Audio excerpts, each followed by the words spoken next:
Welcome to Spurs Vision TV. First of all, I'd like to say, of course, good morning to wherever you're all in the world. It's 3:45 a.m. here in Malaysia. So whoever's watching from Malaysia, good morning to you. If not, then of course, good afternoon, good evening to all you guys from the rest of the world. Right, guys. Welcome to Spurs Vision TV.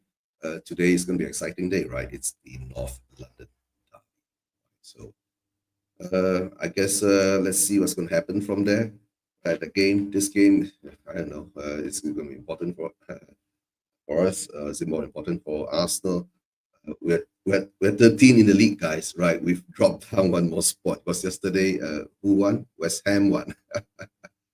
Oh, it is what it is. So how we can say, I know I'll be having a guest on soon, right? Mani will be joining me. So one matter I have to settle first, right? Guys, I've got to say this, right? Soul, right? Sol Campbell, right? I don't know. He came out with an advertisement that was, I don't know, how I said, turning his back on Spurs or some sort of way, right? Putting away the whites and all that things, right? And wearing a red sweater, dusting his trophy, medals and all that. So,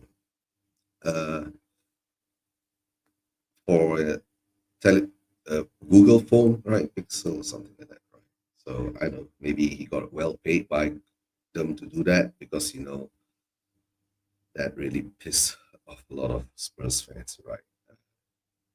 I don't hate him, in my own opinion, right? What I can say is he's shown a side that I guess I understand why a lot of the Spurs fans dislike him. I don't like to say the word hate, right? So you deserve what you get, and you gotta stop asking the Spurs fans to forgive you or forget about it or the blah blah blah, right? Until you show some sincerity from your side, right? Because I've not say defended you, but I've never actually taken a side on anything. But now I see this, now I understand why. So, Mr. Campbell, if you really want the Spurs fans to, let's say, not to say forgive you, forget about it, right? You have to take that step first, right? And of course, the interview with Don Robbie and you, right? What you said about the hierarchy, what they did during that period of time in your life, I understand, right? Being young and scared and not understanding the situation, why like you're being abandoned by the people that you are, were supposed to look after you. So I understand that. Was it out of spite? That's why you joined the other side and caused so much controversy. I know you want things there too, right? So, big up to you for that.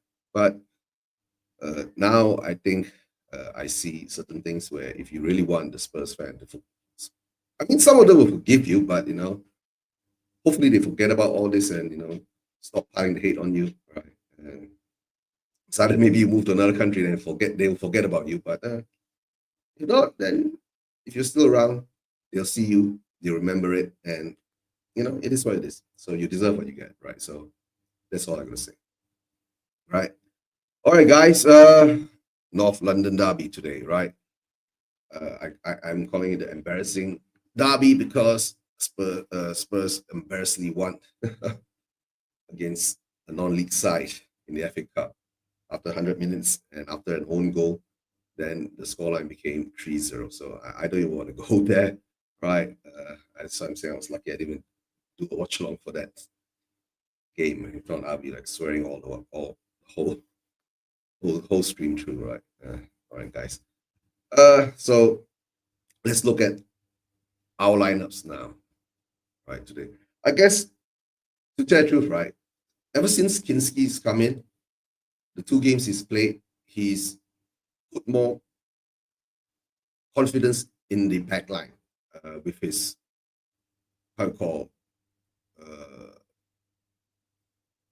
playing the ball with his feet, right? He looks like he can do that, right? He knows what to do with it. And he has the confidence to do it, right? We've seen it, right? His catches in the air, right? He doesn't punch. He catches it in the air, right? So we get back possession, right? Not just punch it out and hope that we get back possession, right?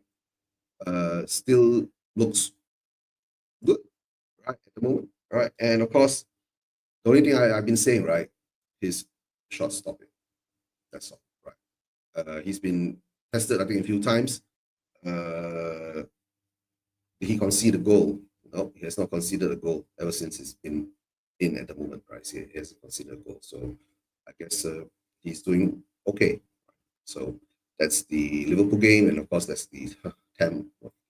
So today, I think it will be a good test for him, right, to see what he does. Okay, poor Porro, he's still being played. I guess we have no choice because if you look at our subs, unless we're going to put Reggie in and take Porro out, I guess Porro still have to play. Radu and Gray, there is no choice there too because, like you said, right, what other defenders do we have in the lineup, right? Hold on while I wait for Money to come in. Let me see. Okay, Money, we'll bring Money in now. Haven't seen Money in a long time. Hi, Money. Eugene, as always, salamat datang to you, sir. Long time it has been indeed. Yes, yes, yes. How do you say in Tamil? Is it Vanakam? Yes, No. and Yeah. you got the vocabulary spot on. It's not surprising, really, because I think you know that there is a huge Tamil diaspora Yeah, living yeah, in yeah. Malaysia. Yes, yes, yes. We do know some, bad words and all that. So. That's the thing.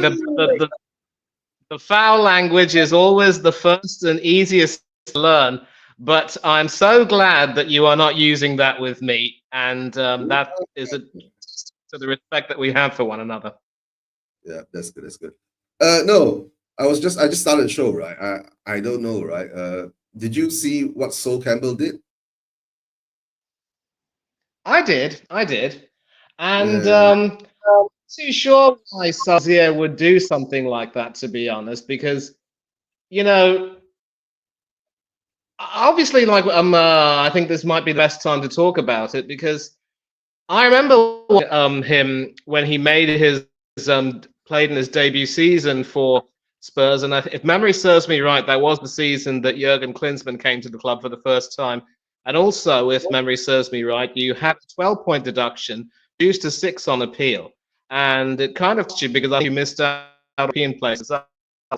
He looked quite impressive in the games that he played, and I think he started out as an offensive player, but then moved to becoming a defender. And he was, of course, the captain, I think, when Spurs won the League Cup, if memory serves me right. But in your opinion, what do you think it was that prompted him to make the move across North London? I don't know. Did you watch the Don Robbie interview, right? In the beginning part where he says that there was an assault case against him and the hierarchy was paying for his legal fees until about 3/4 of the way, right?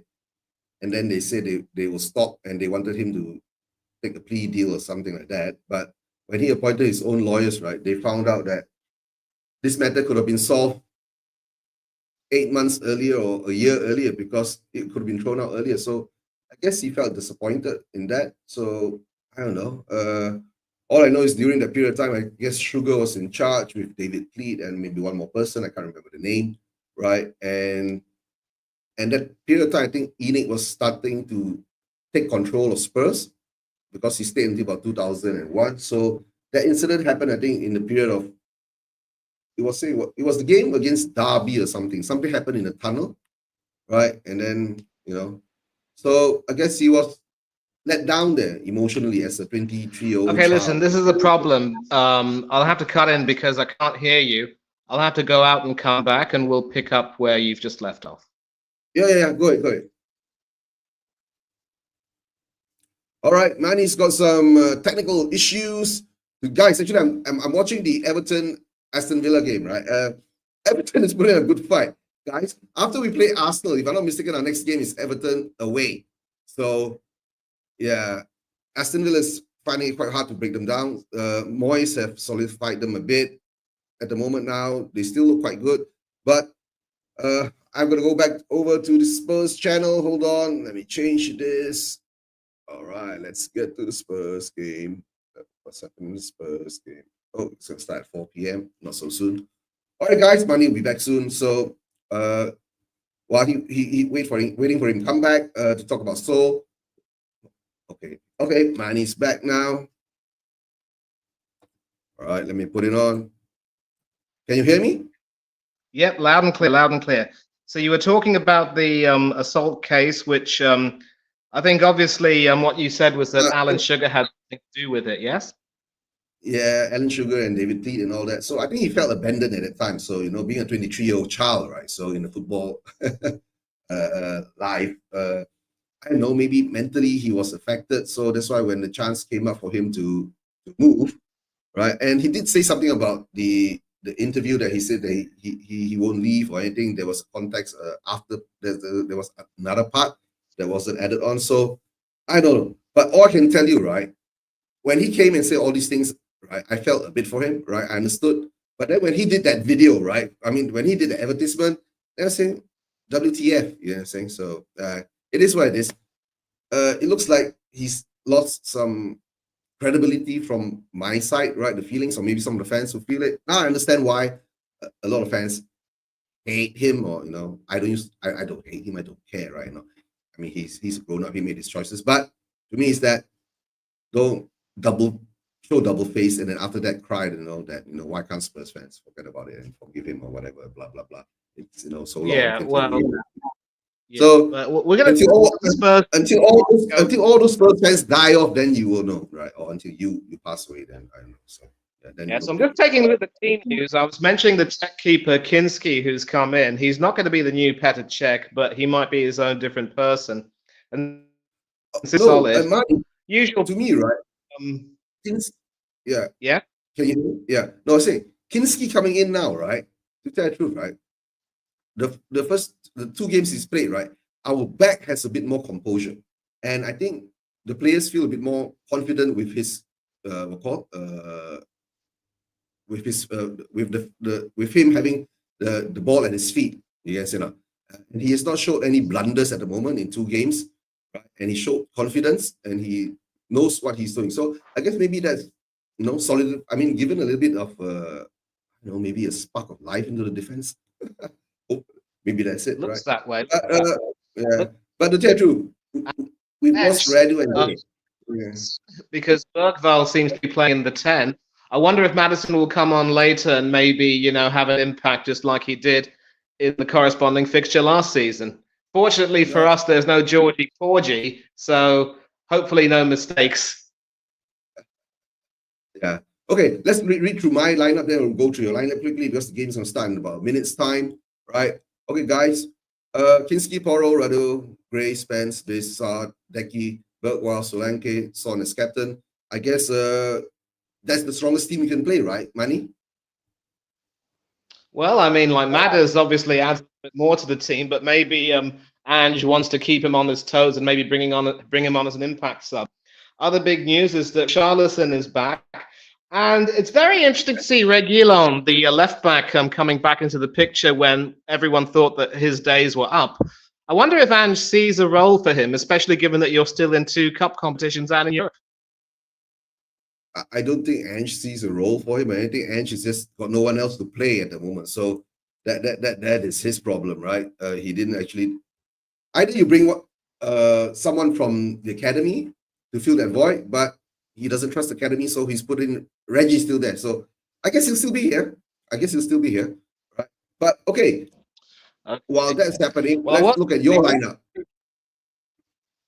Well, the game's just started, and one thing which I can tell you there has been a lot of thought about whether or not David Raya should be starting because he has started to look a little bit sloppy and lackadaisical. Still capable of some camera saves, but the problem is he's starting to become a little bit like Ramsdale. And why he was eventually forced out was because he started to take things a little bit too easy. That penalty shootout performance against Manchester United was an absolute disgrace, I have to say. And but he starts tonight instead of the online Bournemouth captain Neto.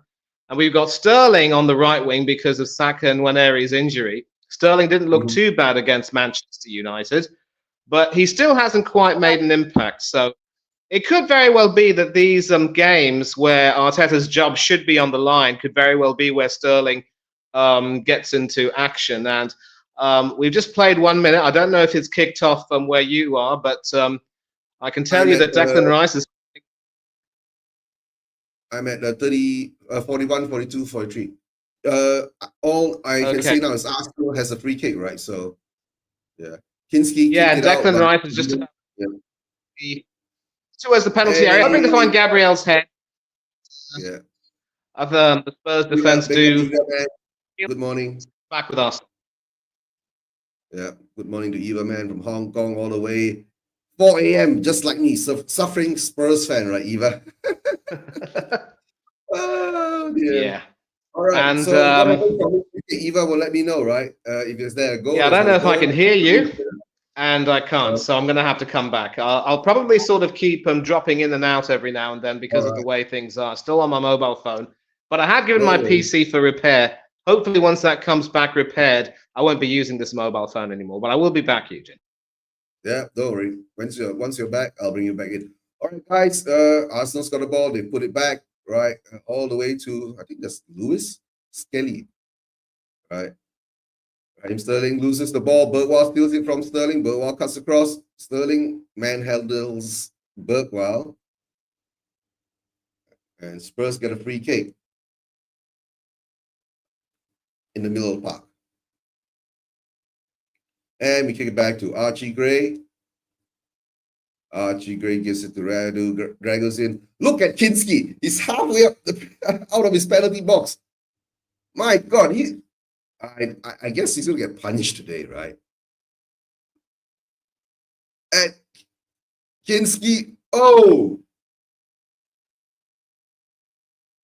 my gosh. Oh.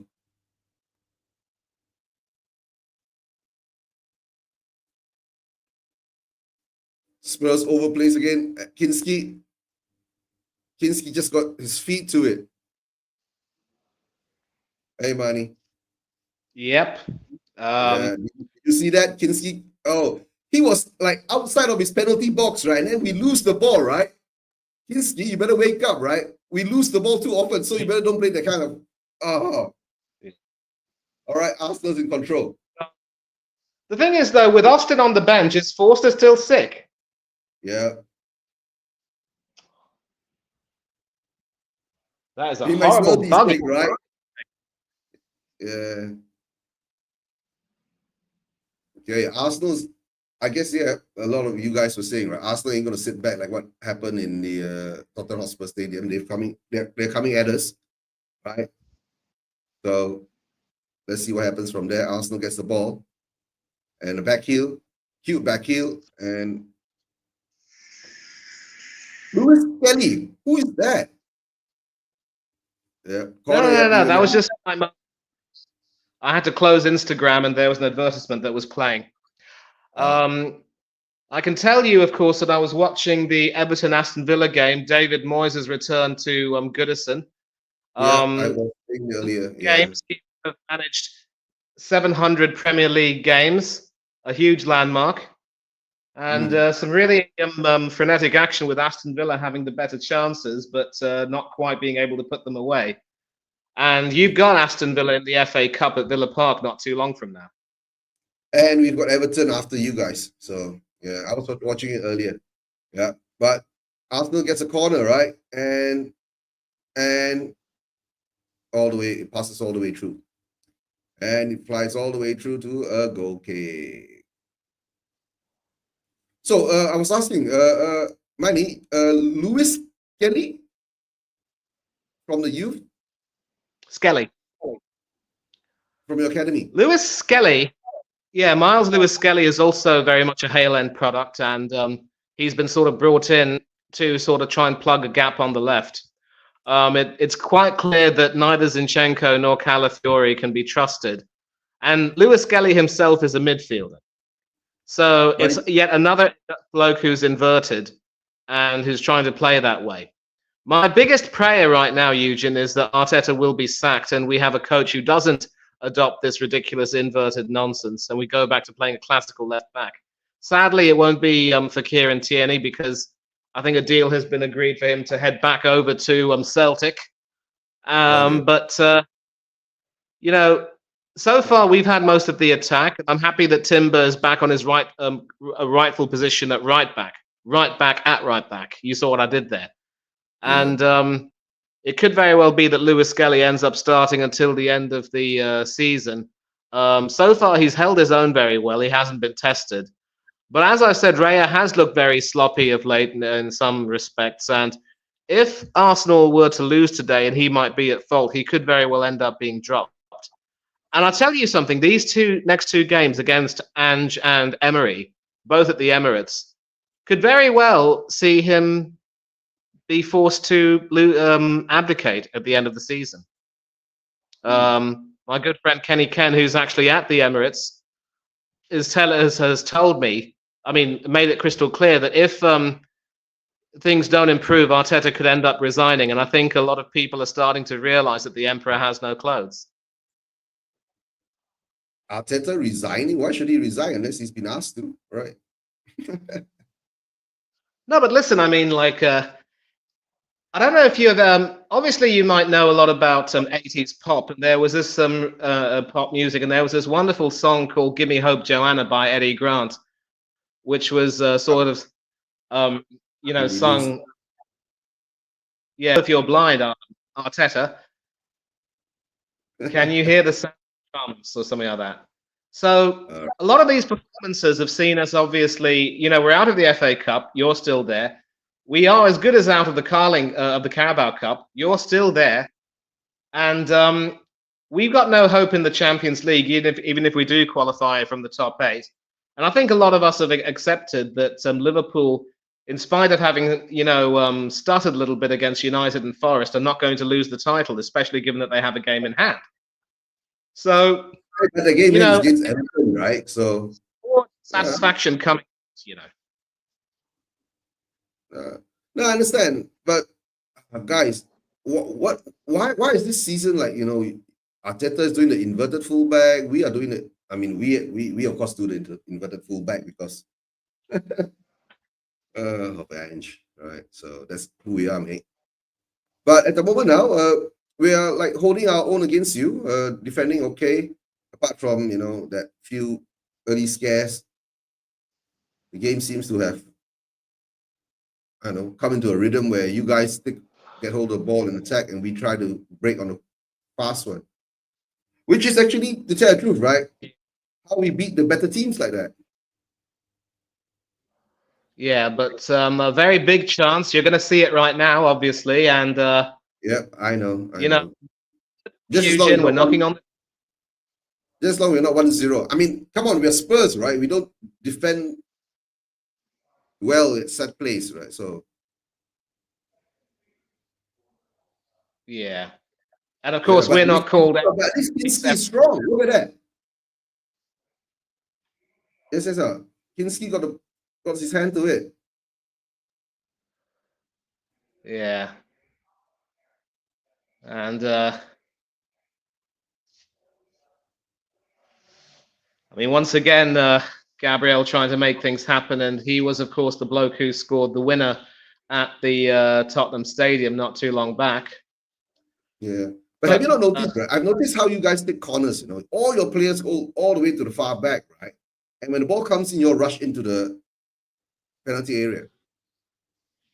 Yeah, I think the genius of that is that they're trying to catch the defense unawares, and that's probably what Gabriel and Saliba are adept at doing. Of course, Gabriel is probably the one who is more dominant in the air, while Saliba likes to, move along the ground. But Saliba has won his fair share of headers. I know. But my question is, right, I mean, Saka used to take those corners, right? And Saka used to be very, very pinpoint. Yes, ever since he's not around, that's why you guys are a bit off in the set place. That's why I see it, right? But my question is, why don't other coaches or managers copy this? If Not, it I works, don't know. right? Right? I don't know. I If I'm mean, humble enough, I'll copy whoever is successful in their ways and tactics, right? well, I suppose it depends on whether or not a certain team has the defenders who are tall enough to, act as Who's attackers. now again? A lot of these classical, old-fashioned British teams managed by British coaches will probably have that more of an old-fashioned uh, centre back pairing that are quite tall and are fairly strong and dominant in the air, and they're the ones who are able to, dominate. I don't know if anyone necessarily copies it, but one thing I can tell you is that when it comes to the bigger teams playing against us, they're able to suss out the inverted style easily enough because what they do is they pack their own midfield, and it's always, even though we have a good record against um, bigger teams, we can get sussed out very easily by other teams who don't have any fear against us. That's how we got our noses bloodied by Bournemouth and Newcastle, and again, it's that complacency which sort of comes back to haunt us. But a big chance over here. I don't want to be a spoiler, and well, fortunately for now, you can breathe a sigh of relief. But you'll see it on your own anyway. And we lose the ball again, right? Now it's 4 against 6, 6 against 6 coming up. Defense covers, and we're leaving the wide open again. No one defending the person on the wide. It goes all the way out to the wide. See, and it comes back in again.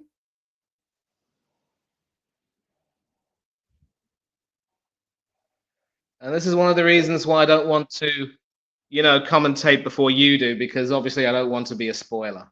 Yeah, I understand. Thanks for that. But it's just 2 of us, right? So, like I said, you guys are in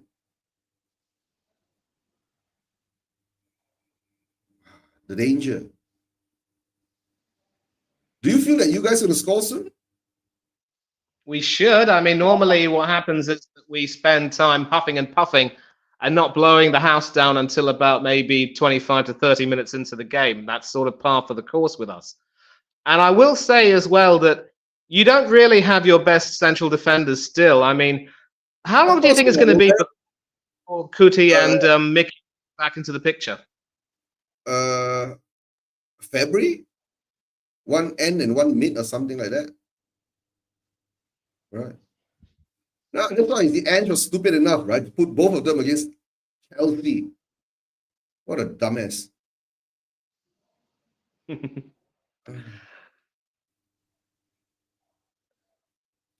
No, to tell the truth, like, you know me, I'm Ange, don't care, but I just sometimes can't understand his dumbassness in a sense. Yeah. I mean, Right. but again, it does look as though your defense is being sliced apart.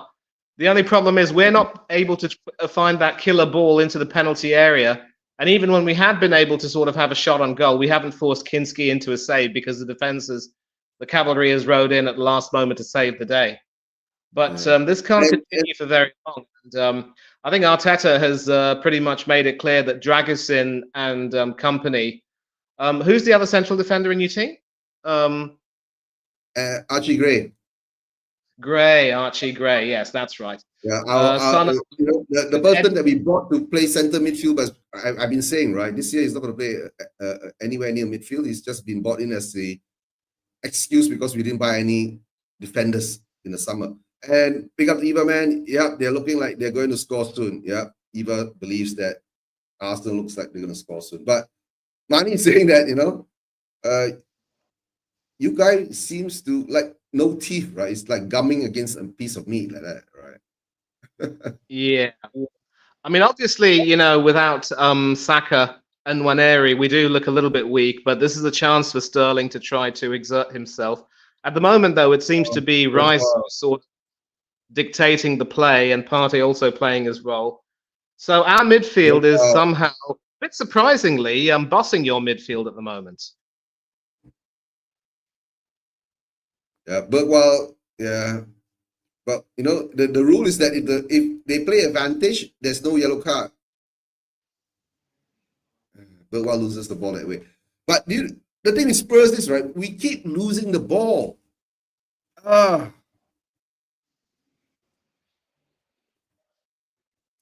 I mean, if you watch us play, right, Manny, it's so frustrating. We keep losing the ball. That's why I'm Oh so yeah. frustrated with this thing is I don't understand why we keep losing the ball. And I mean, we lose the ball in our own half thereby. Sometimes we lose the ball in our own penalties box. Yeah, but then I think what happens though is that we're still very good at pressing, still very good at pressing, but we just can't get that killer final touch. We cannot really find that thing, and this is the chance, obviously, I think which Trossard had. It went a little bit wide. Havertz was nowhere near it, and it was Gray, I think, who sort of headed it away. So yeah, that was one big chance that we had, and it would have been 1-0 to the Arsenal.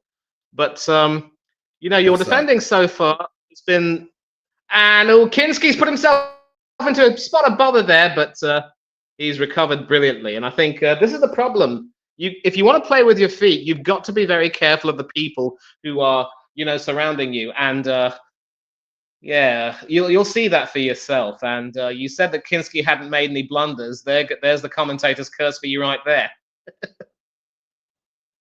Mm-hmm. That's what I'm saying, right? Yeah. Oh. So That's lucky, right? Because when Foster did it, it bounced back into the net. mhm. And even a lot of people have complained that as much as Vicario is a brilliant shot stopper, he's also extremely weak when it comes to corners and set pieces. So hopefully in Kinski, you seem to have No, solved the problem. no. You see, Manny, right? In football, right? What you try to do is that your goalkeeper has the advantage of using his hands. You get what I'm saying? So, yes, being good with the ball at your feet is a good and a great attribute, or it can contribute to some things, right? But the thing is that you try not to do it so often, yes, say not. Absolutely. Absolutely.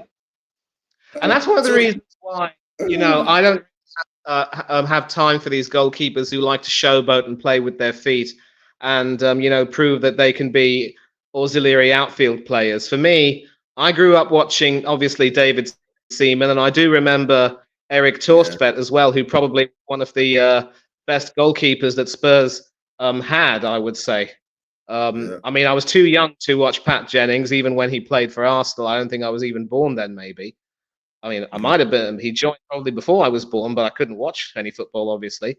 But from what Yeah. I saw of Torsten, big Scandinavian fella, definitely was very commanding. Ian Walker was never fit to lace his boots. I'm sorry to say that. And Even Walker, please. both Torstvedt and Seaman were, of course, the old school goalkeepers, very big, positionally very sound. Didn't believe in making what we call the camera saves unless necessary. And at that time, it was still when I started watching, they were sort of transitioning over to the back pass rule, which meant that you couldn't collect your back passes anymore. So obviously you had to be quite careful. But you also didn't have a situation, at least not too frequently, where if you had the ball, an opponent would try to rush at you and try to take it away from you. So I think it started as a novelty, this idea of goalkeepers playing from the back and being sort of like auxiliary outfield players. But, every now and then, if you become complacent or cocky, you sign your own death warrant, so to speak. I understand. Yeah. But things say, big up Jens. Hope you're doing well. Right. You can hop on, you got the link. All right. But yeah, I know. So, and we have not been able to actually play the ball in your half for more than 5 minutes. Hmm. Uh, no, it's a good thing, right? It shows that we know how to defend too, but maybe against a misfiring Arsenal, it's not such a good thing. But right, but you guys are having a chance. I mean, you're creating a chance. Look at our goalkeeper, right? He's right up there. Look at that. Yeah, I see that. I see that. Oh, And I think it's also fair to say that we're still not able to really pierce that in. And Kinski again, and he's put himself in trouble there. Eugen, maybe you really shouldn't have said what you were saying about him because you've cursed yourself in a way. I know. maybe something can come out of this. Yeah, Yen's saying that not tonight, mate. There'll be too many swear words for flying around. Yeah. Kinski puts himself in trouble again. You know why? Because we go backwards, right? So you see, we go backwards. You guys, and Kinski standing in a half. My God. Yeah, but a terrific chance over here, and you're going to watch it. And I tell you what, ever since Jed Spence has been given his chances, he's looked very, very accomplished indeed. Yeah. Well, that's a good touch by Gabriel from Solanke, right? So yeah. Now Jed Spence, I know, right? I mean, I don't know. Maybe he's frustrated. He was bought by Levy. Conte didn't want to use him. And I mean, he did do quite well during the friendlies, but until all these injuries that came along, right? He wasn't even looking, but now he's being in. He's playing this well, right? He's doing well, and we get a corner, and I guess there are no goals, right? If there are goals, yeah, we'll see. I forgot one more banner, which is very important. Yeah. Raya saves from Kulusevski. Yeah, but you very nearly forcing Raya into a save at his near post, a save expected to make, and yeah, once again, it's this time around, it's Spence who does the cleaning up. But now it's starting to open up a little bit, and I think what Spurs are going to do now is try and work something on the counter attack. Arsenal seem to be staking everything on the press, but if we're not careful, we can be hit on the counter. Yeah, I know. But I think we are being forced into it and we lose the ball again, right? So we keep losing the ball, but Bissouma comes back to cover and gives back to Kinski. Kinski, all right. And this is another reason why Thomas Partey is always going to be a very important player for Arsenal. But I think a lot of us are sort of, worried that his time with us will come to an end. And we don't even know as well if he will actually continue to play football, full stop, especially when you consider all of the controversy surrounding him off the field, obviously. And all I can say is that if he is found guilty, he has to get the book thrown at him, no ifs, buts, or walnuts. But, for all of the talk about Rice, Thomas Partey has been our most important and influential midfielder. And Rice is probably being asked to do a bit too much by Arteta. And this is the thing I really despise about Arteta. He will be the death of, several of our best players. Don't worry, Andrew has already killed VDV's hamstring, Romero's hamstring, right? Now even Wiener's hamstring is gone. Okay, Kinski catches the ball. Right, but at this moment in time, I guess you guys are controlling the game, right? So we get a sporadic once in a while attack, and does it? Ooh, keep watching. All right. Yeah, not too worried. And Sonny. So I guess Everman would have put 1-0 Spurs. That means when she says Sonny, that means Sonny must have missed a sitter. 1-0! Sonny scores! Yeah, we don't feel deflected. Marking Heung-min Son. Huge deflection. I think it came off. Who did it come off? Yeah. Partey, of all the people. Now I cursed my player. Horrible. And Raya saw that a little bit late. And you might end up having your revenge tonight. Yeah. Spurs. Any controversy? Any free kick? Nah, it deflected off Rice. It was Partey.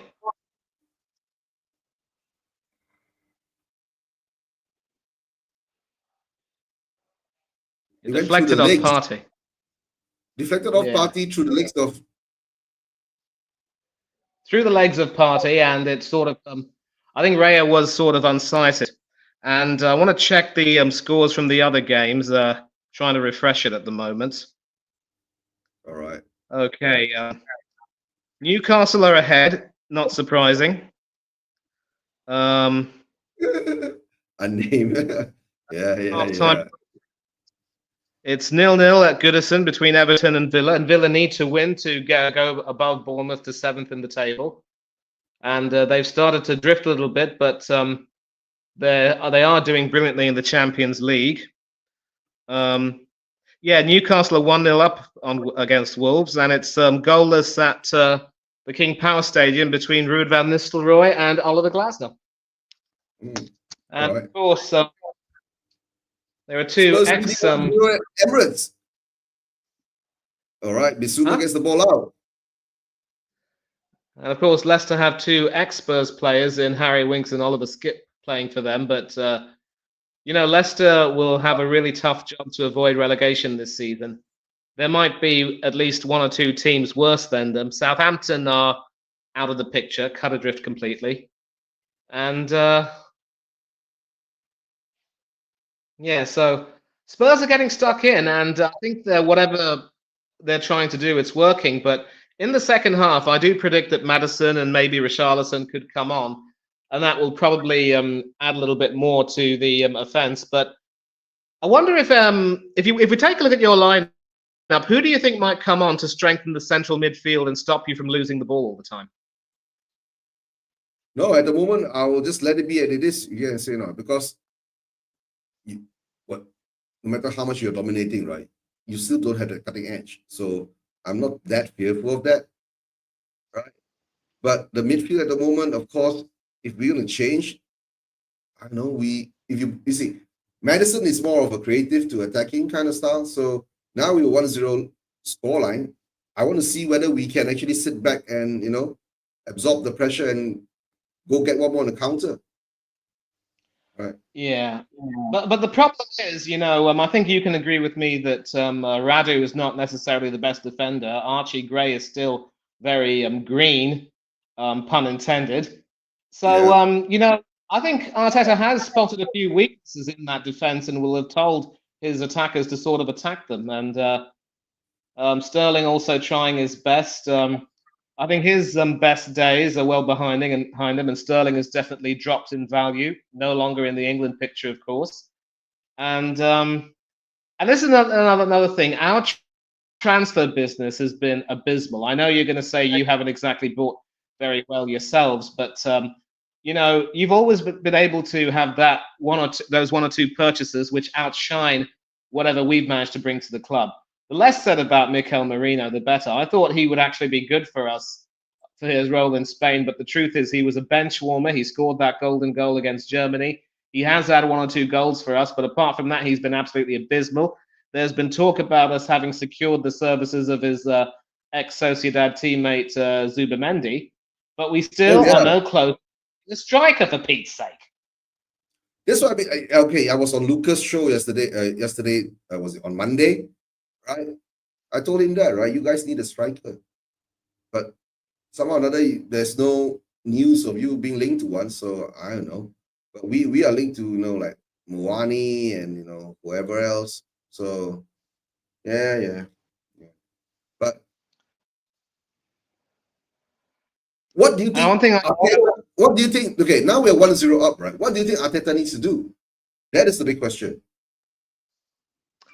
Well, whatever he's trying to do, it's not exactly working, and we've already got some people in the Wait. chat who Oro like is down. Arsenal. Yeah, that looks very serious, a serious injury. And Oh, see, now we're gonna put on Reggie, and we lose our.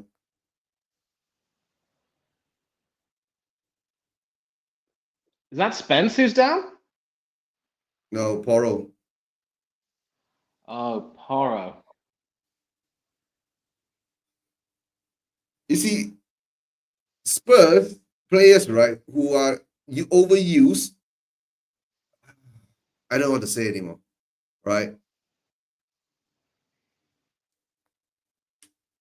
Well, I mean, Ange has shown enough foresight, at least by a goalkeeper, given what's happened to Vicario and Forster. But he needs to start. I mean, it's the middle of January now, and of course, it is So now, Pongo. okay, So we're in the our middle of what's the month, our and bench he's got like? Right. we've got to get something done. I mean, it's amazing how we're so different, yet we're so similar. It's Yeah, uncanny. yeah, I know. Right. Okay, so that means the only person that come on now could be is Regulon. Hmm. Hmm. Right. It looks like And it's of course, okay. you've on the bench in terms of attacking. I mean, you got Brennan Johnson, of course. William Brenda, Langship, huh? Brenda, Why do you call him Brenda? I think he's a quality player. Come on. Brenda. Yeah. Nah, Welsh international. I think he's done really well for you lot. nah, come on, man. You haven't even watched him play. He can't cross. He can't pass the ball. Right. He's only been good in his timing running into the box. We should use him more like that. He's basically a what call a a center forward kind of player, So right? yeah, use him that way then, definitely. I mean, why can't Ange see that? And speaking of wingers who should be centre forwards, we've got Gabriel Martinelli on the bench. He was scoring goals for fun under Unai Emery in that position, but Arteta's moved him out. We've gone from seeing Arsene Wenger convert Thierry Henry from a winger into a great centre forward to someone like Arteta taking a centre forward, best centre forwards, Aubameyang and Martinelli, and putting them out on the wing. And this is another reason why, and I'm going to say this in response to those two gentlemen who, you know, sort of tried to come at me one of the last times I was on your show. This is another reason why I can never, ever get behind Mikel Arteta. You cannot hope to shoehorn players into positions you think they will do well in because you have your, half-baked ideas on how the team should play and expect them to do well. I mean, you've got to play players to their strengths for crying out loud. But Spurs never do that, right? We've got Archie Gray, who plays as a center midfielder, now playing throughout the defense. Now he's a center back. Decky is To be supposed to fair, be more or to be fair, it's because of an injury crisis to your defense. But if no, Brennan Johnson, wait, Manny. Archie Gray, right? Last season, he was playing for Leeds. He played a few times in centre mid. Then after that, they moved him to right back. This season, we bought him, right? Not as a centre mid. Yes, yes, enough. He was the smoke and mirrors, right, for actual defender. So now we're short of defenders because of that, right? So that's why Archie Gray is being forced to be used in that position. That's how I see it. Maybe this transfer window or the next summer transfer window will get an actual proper center defender. And please don't tell me that Ben Davis will do a good job, right?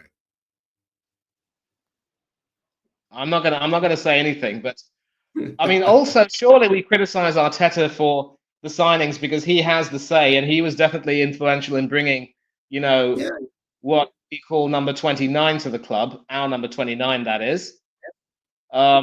Surely Ange must have a big input in that, and here as well. I mean, it's very easy for you to be Enoch out, Levy out, and I'm completely with you there. But also one thing which I like, people like yourself and even Harry and a few others, is that you're also not afraid to question Ange as well and say that yes, he has had some input in all of this, right? Positive or negative? Input. Well, I mean, critical of Ange in that respect, aren't you? I mean, obviously Ange has to take some blame for this because he has some input in all of this. Of course, Ange takes all the blame for this, right? He came in the first day that says that he's responsible for everything that happens, right? If things go awry, right, he's willing to die on that hill. So, remember we were laughing at the Highline Hill and all that. We we're making fun of that joke. But the problem is that Last season he says a bunch of things. This season he contradicts himself. Sometimes in the same season he says something, like, okay, I'll give you an example. Last season, when we lost, when some of us fans says that we can't beat M City and give Arsenal a title, right? Then he questioned the fans' mentality. He puts a divide there. This season, you're 2-0 up against Brighton, and then you don't make changes until the fucking 80th over minute, right? And then you tell, and when you go into the press conference, you says that we didn't deserve to win that. What do you mean by you didn't deserve to win that? You'll try all your fucking shit best to try to win it. If you want to have a winning mentality, right? You find any way to try to win, right? So contradicts himself again. I can tell that loss to Brighton at the Amex has really got you still angry to this very day, because I've never heard you curse like that before. Because no, Manny, you know me, right? I'm a very straightforward, direct person. I like people who tell the truth and talk, with credibility. Don't flip-flop, right? Because last season, when in the early stages, when he commented to say that he's comfortable in conceding goals, right? I was going, what the fuck are you talking about? Right? Where's the pride of Romero, Vicario? Where's the pride of your defense if they're comfortable in conceding goals? Defenders take pride in things like that, right? Clean sheets, right? Goalkeepers are, but it is what it is, right? And to tell the truth, don't be surprised, right? We stink this out a 1-0 win. Don't be surprised. Well, but I'll tell you what, though, we're looking so toothless that it could very well be that you might actually score another one and really humiliate us. And of course, this brings back memories. I don't think so. With Kinski doing that same shit all the time, you might get one back. Oh, Kinski. Could happen. So far, he's ridden it very well. The young Czech bloke. I mean, but definitely this young Czech needs to check himself before he wrecks himself. Pun intended. Yeah. And yeah, but listen, if you despise flip-floppers, then, we've also got Arteta, who also definitely speaks from both sides of his mouth. Definitely doesn't know how to treat players properly. Tells players that they are a part of his plans one week, and then the next week he tells them they're off on loan to Real Sociedad. Again, even his comments after that FA Cup humiliation. I know Manchester United are the defending champions, but we were expected to, put them to the sword, especially after they went a man down. Odegaard's penalty was dreadful. We made that Turkish goalkeeper Bayindir, who we made him look like prime Rüştü Rekber. And if you recall, Eugene, you lot made him look. We smashed Bayindir. Yeah, you literally made him look so poor. But Amorim put confidence in him to start, and Bayindir had his moment, and we could never get anything past him. But we missed some sitters. I do not condone the disgusting abuse that was sent to Kai Havertz's misses, but for that performance like that, Havertz really has to had to be docked his wages for the for that game, and I think you might have called it, though, but just keep watching. Yeah, no, it's 1-1. Let me know, Eva, man. 1-1. Yeah, I called it. And from a corner, right? Set play. Yeah. Spurs still can't defend from set pieces. And once again, it's the angel Gabriel who comes to the rescue. But yeah, you've got to mark your man. And I don't know what Dragusin was trying to do. You don't leave that much of a distance. You don't watch the ball. You watch your man, for Pete's sake. But it's you know why? Because we don't Manny. We don't actually focus that much on the defense part, in a sense or not. That's why sometimes it makes you wonder, right? Yeah, you see, they've just blocked the goalkeeper. Yeah, I think Dragusin loses Gabriel because Trossard had the final touch.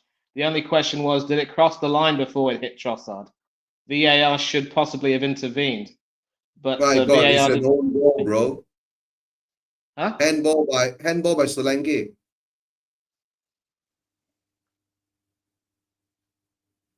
No, it wasn't a corner, bro. Shouldn't have been a corner, but Arsenal. We'll take that. We're happy with that piece of luck there.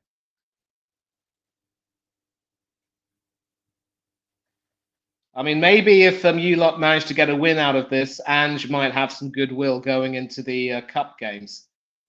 But do you have the deal at Anfield in the semi-final second leg?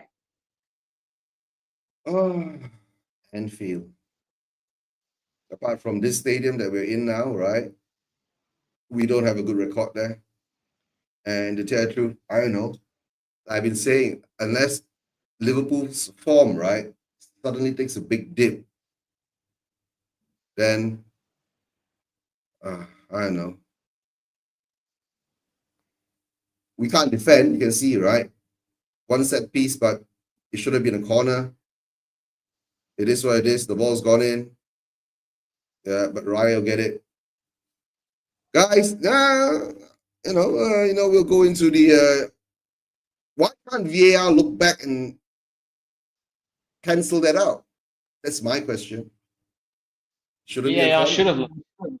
They should have looked at that, but we'll take it. We'll take it. Yeah. In other news, Aston Villa also up the second half at Goodison, but it's an Everton corner and easily claimed by the ex-Arsenal goalkeeper Emiliano Martinez. Best in the world. We sold him for 20 million quid to replace him with a couple of charlatans who aren't fit to lace his boots. Okay. I mean, consider he could have been our new David Seaman. Maybe if you would have considered buying him, he could have been your new Eric Torstvedt, perhaps. Yeah, I know, but nobody wanted him, right? So it was a weird kind of scenario. But Villa's got him. Let's see what happens this season with Villa. All right. I'll tell you what, if Villa managed to win silverware, be it the FA Cup or even the Champions League, there are going to be a lot of very angry Arsenal fans, believe you me. Yeah. And it's an own goal, Manny.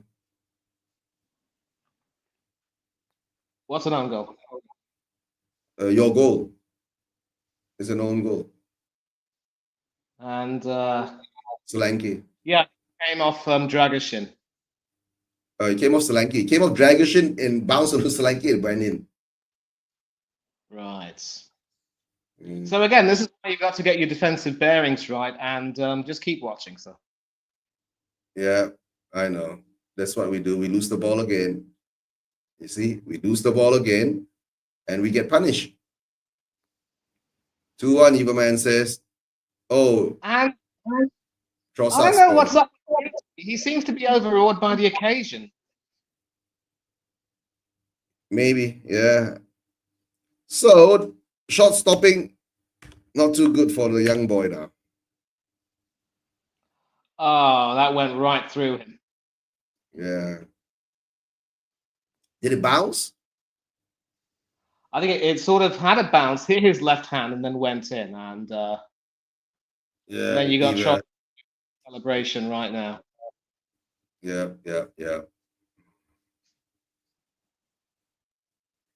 Now we lose the ball, right? Nobody covers the wide. Same problem again. Like you've been saying, right? It goes through the goalkeeper's hand. So yeah, it's bad shot stopping for him. Yeah. By the way, Eugene, one thing which I'd like to ask you to do, whenever you get time, of course, is let me know your all-time Tottenham dream team, because you're obviously a lot. You've seen Spurs play much. Team? Hey, Nippon, behave yourself. I never give him grief. Yeah, I know. He doesn't, Nippon, he doesn't. Right. So it's 2-1 to Arsenal. Spurs fans says it was expected. We put up a good fight, but we keep making the same. Okay. We considered 2 goals, one from a corner, which was not supposed to be a corner, right? Through an own goal. Another from losing the ball in midfield. Same scenario again. It's the same kind of goals to lose. Same old. Yes, Eva man. Same old, right? All right, guys, we are down 2-1 at the Emirates. I don't know, 4 minutes at a time.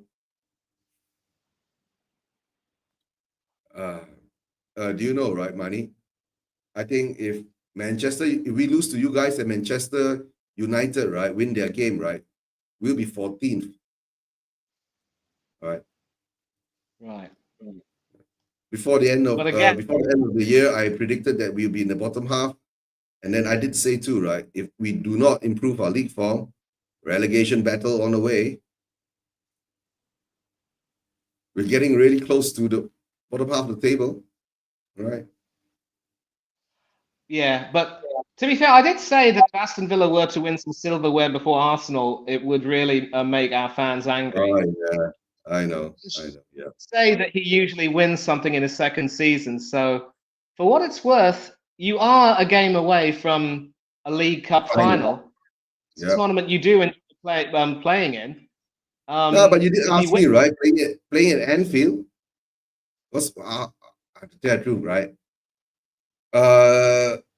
We can't defend. So how are we going to win at Anfield? That's my question. Yeah. We can't sit back and low block, right? So we have to come out and play. If we go toe to toe, my God, look at what our defenders are doing now, right? I mean, so far, our midfielders are just toying around, and oh yeah, Jed Spencer's not a happy man, and if he's not careful, he could end up getting booked. But one game where I was really impressed with the way Ange managed you lot was the 4-1 win over Aston Villa. You went down 1-0, but in the second half, you literally kept the press going at Emery's boys. You broke them down, and you literally pumped them for 4.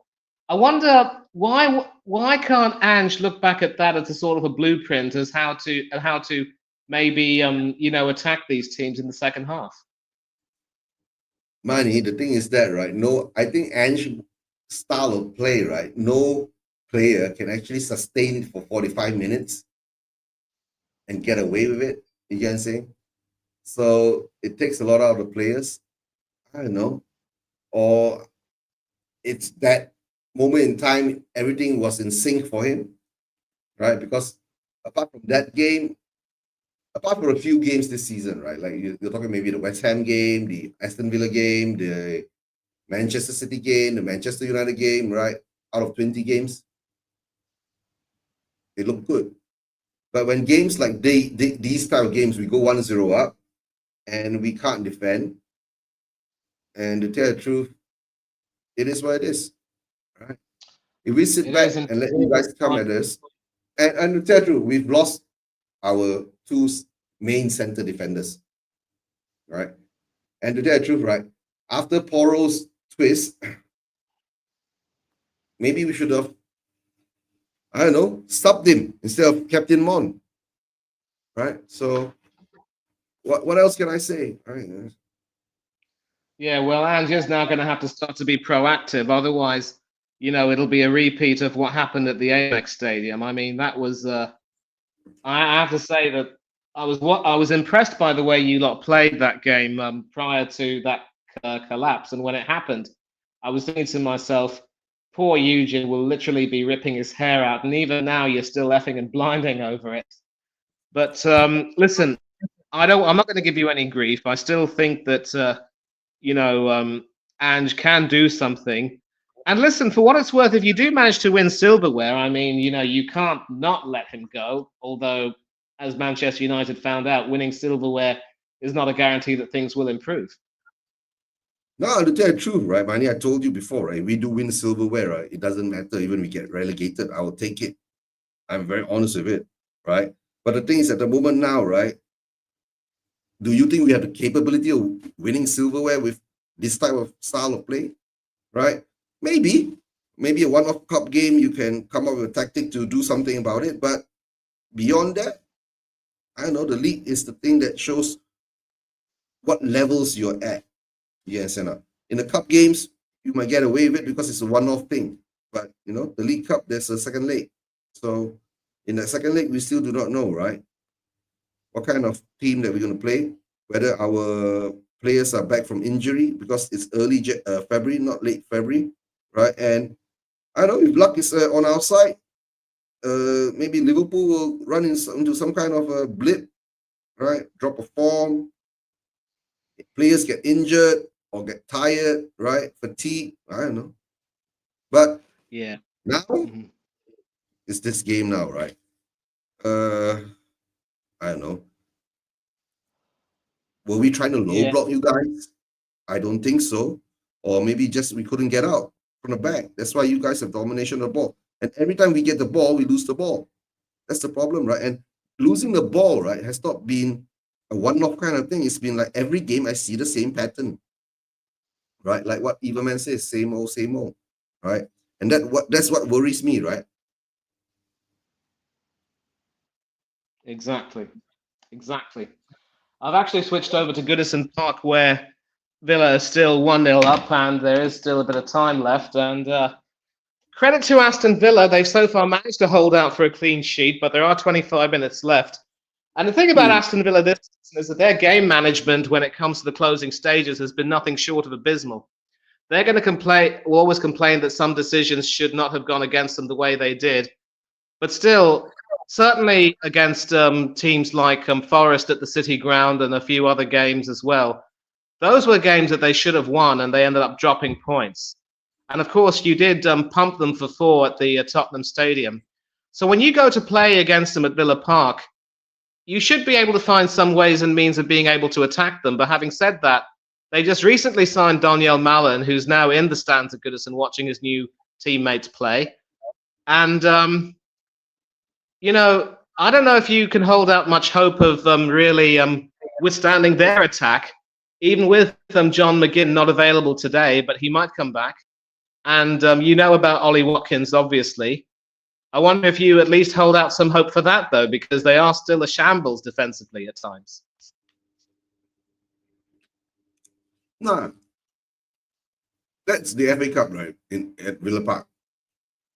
Yep. Whether we get a result there or not, to tell the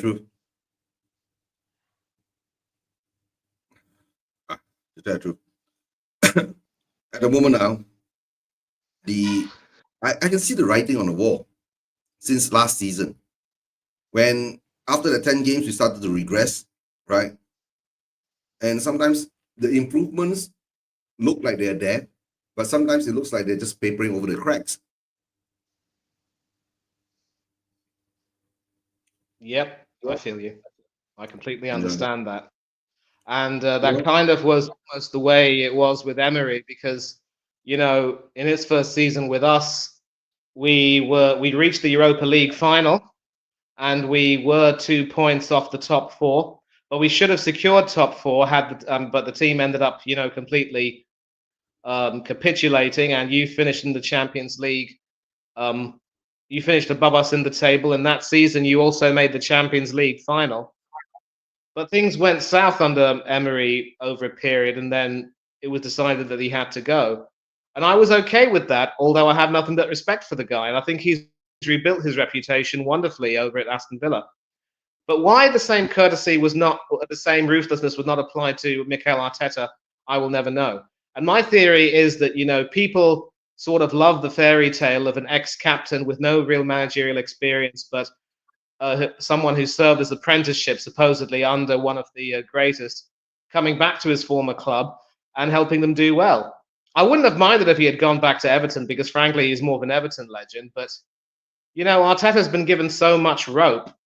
And the only thing that's been working in our favor is that we have, so to speak, challenged, I say that in quotations, for the title.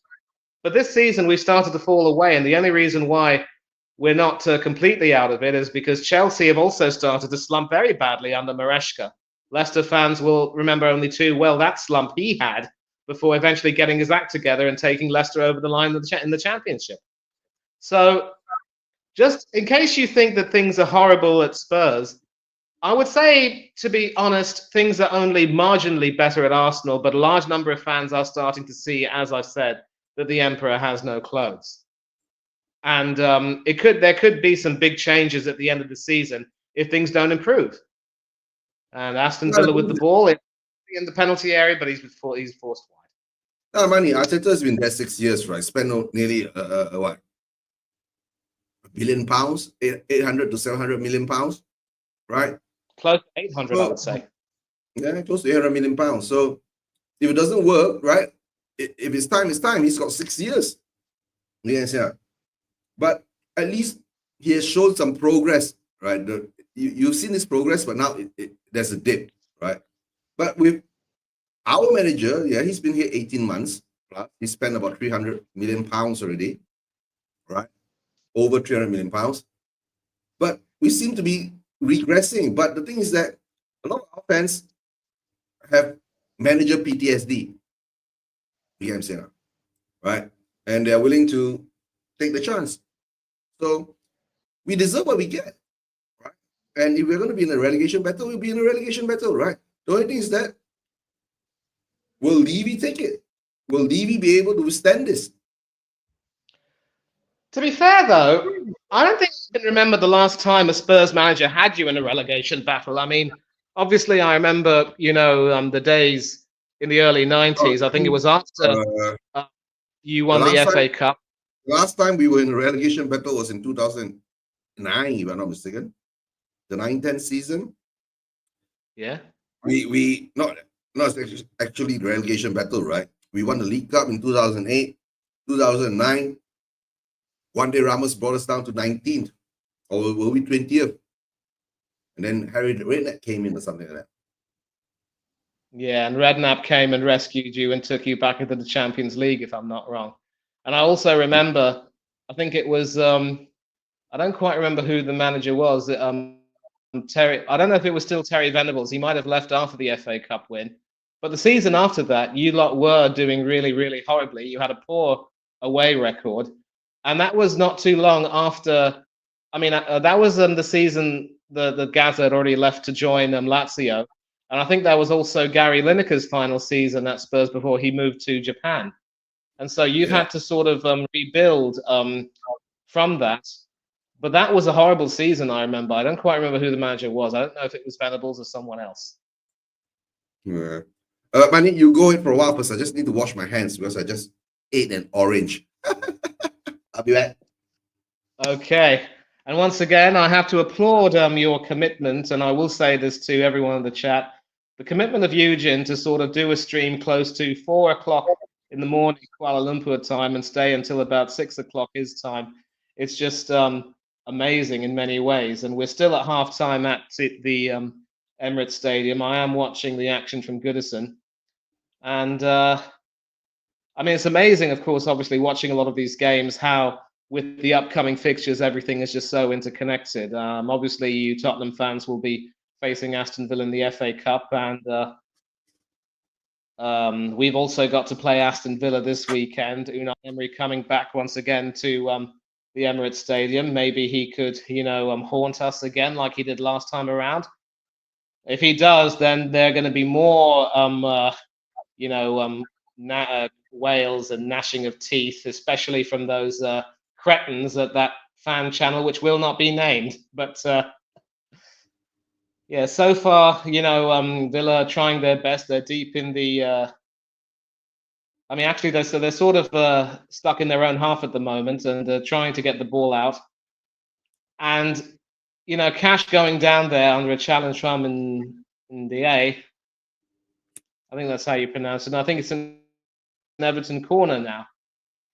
And we will get back to the action from the Emirates Stadium as it resumes. But obviously now I think Everton are going to try to look for an equaliser. And Martinez once again has to be at the ready. Into the penalty area. And, frenetic goalmouth action, but still can't get it over the line.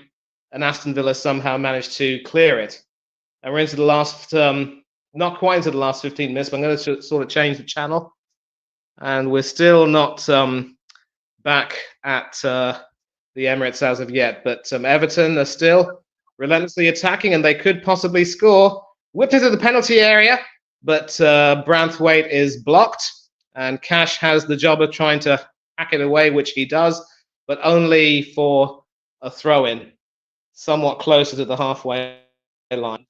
Everton are knocking at the door, and they're determined to give Moyes something to be happy with on the occasion of his 698th game in Premier League management history. Only Sir Alex Ferguson and Arsene Wenger have done that, and I think Martinez wasn't able to get that, forced to the ground, I think, but his defense was there to, help him out. And that is a foul, of course, on the ex-Toffees defender, Luca Digne, and that will be a free kick. Another ex-Toffee, of course, Ross Barkley, would have loved to have made the trip back to his old stomping ground, but he is, of course, injured, having sustained that injury in the FA Cup win over Moyes' former team, West Ham United. And I will, of course, wait for Eugen to finish washing his hands, and we should be back at the Emirates any minute now. Yeah, I'm back. Right. Yeah, I think you should be back earlier than me. I'm going through my advertisements now. Yeah. And we are, of course, now into the last 15 minutes at Goodison. It is still Everton 0, Aston Villa 1. There are still advertisements running on the other channel where Arsenal is being screened. And so far, once again, I'm quite confident that we should get a result against Emery's boys when they come over for the weekend, because you'd think that I know that Moyes has a reputation for, managing very solid teams, and his return to Goodison has been probably, hailed as a breath of fresh air after the stale air of Sean Dyche. But maybe Sean Dyche prepares his team to get a result. See, so let's see how it goes. Right, in the end, that will happen when it happens. Right.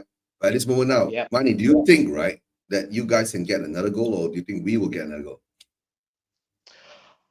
I'm going to have to see if any changes have been made, because now, of course, the teams that come out onto the field, doesn't look as though there have been many changes made, but I think Porro might not be back on the field. And there is one change that's been made. You've been criticizing him, but yep, it's the two trump cards, Brendan Johnson and James Maddison, who are coming on, and that is really the only sub that Ange can make. These are his two impact players right now, and he's brought them on to try and do something. And of course, he's doing it early. That's a good thing, right? But the problem is that Porro comes off, right? Who's going to play on the right? Are we going to fall into the back three? Are we going to change our formation? Right?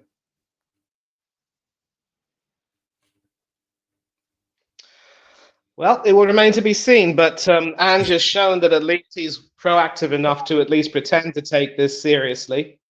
And we will take a look and see what transpires. That's true. So we're about to kick off any second now. It is Declan Rice who passes it back to David Raya. But you can tell me when kickoff starts for you, so that I know how many seconds behind you are.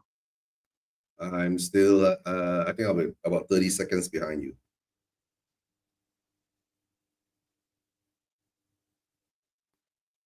Yeah, so just tell me when you start kicking off, when you kick off. And we are going to get kickoff. Yep, 31 or 32 seconds behind me. And Zuma and Sarr who've come off, so the two midfield pivots have gone off, and you brought on, a couple of more attacking players. But again, you've left your defense a little bit weak, and there's a huge space now for Sterling to exploit. Loses his footing, but passes it to Trossard, and we'll see what transpires of this.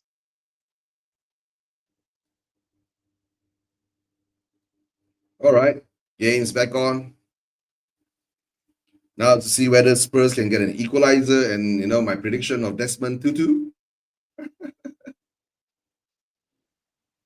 right? Well, it So was 2-2 the last time around, of course, because Georgie Porgy Pudding and Pie made that mistake and made Arsenal fans cry.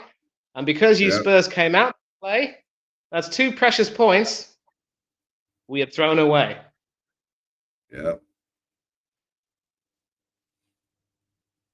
So now Arsenal's same old, right? In control of the game, control of the ball.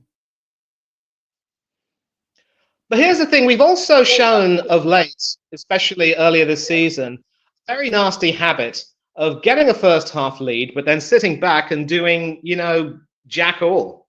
And that's what makes me angry. I'd like to think that for a game like this, we would start to, take the game really to you lot. And Arteta should have learnt his lessons from that debacle against Manchester United.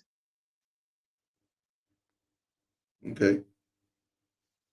Yeah, but we'll have to sit back and see what happens now. Right. But to tell the truth, right, I guess you will be more confident in winning this game because you got the lead and you know that Spurs can't defend.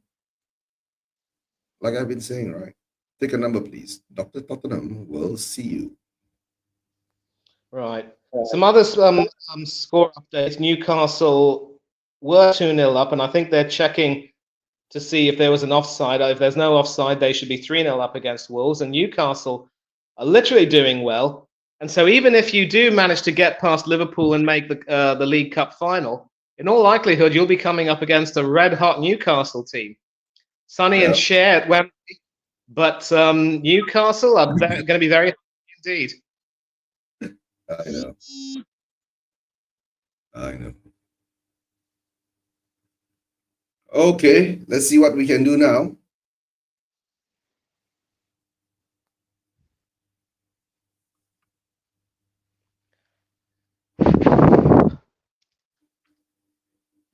All right, guys. Spurs. Kinski really has to start being more decisive with his feet. Sorry for cutting in there. Yeah. Spurs are down 2-1 at Emirates. And like what Manny's saying, right? Kinski has to be more decisive with his feet. But you see, we still try to play it out from the back again. Look at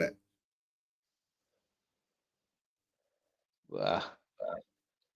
And I tell you what, as long as you've got Brennan Johnson and Dejan Kulusevski working that right wing, you're causing us a few problems. Miles Lewis-Skelly is going to have a real baptism of fire tonight. No, but you say he's been doing quite well, right?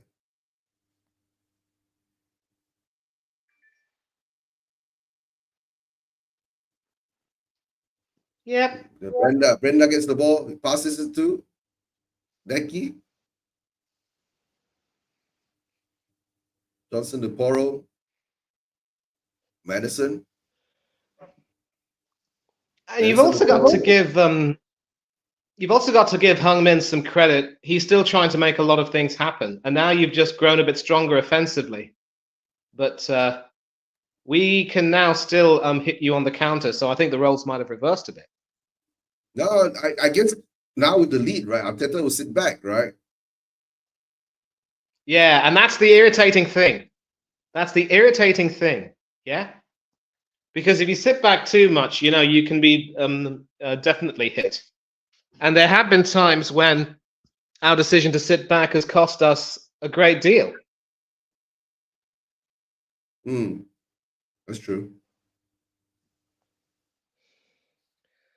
Yeah. Villa so far still 1-0 up, and I think it's fair to say that nobody would want to face Alexander Isak in the form that he is. And Crystal Palace have just gone 2-0 up. Mark Gay with the second goal. So Van Nistelrooy has just now continued to have his rude awakening. And the goal has stood at St. James's Park, so it's still 3-0 to Newcastle. And Aston Villa is still, at the moment, holding on at Goodison for a 1-0 lead. But I'll tell you what, they're making a big... they're really making heavy weather of that. No, that's Everton being home, right? Moyes' first home game in such a long time. So guess the players will put out. Yep. And of course, Will put I out a have a strike. couple Archie Gray's got a hit on the head. and Villa have a couple of ex-Everton players in Amadou Onana and Luca Digne in their team, Oh and yeah. they were a lot of grief by the Goodison supporters. Onana, in fact, had been booked quite early on in the match, and I think Emery might have been smart enough to take him off. And normally, in circumstances, that he would take him off and bring Ross Barkley on, but that ex-Toffee is also injured. And I've got to say now, Spurs are looking good going forward, but now it looks as though Arsenal can possibly get something on the counter. So, you know, the roles have reversed and the pendulum continues to swing.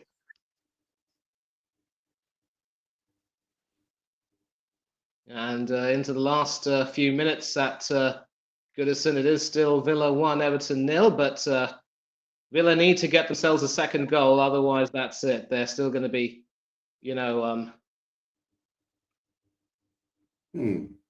So now Arsenal gets a corner? Yep, Arsenal had their corner, and you can see what happens.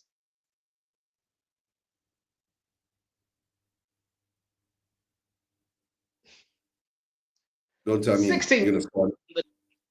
You're gonna score another corner again. My gosh.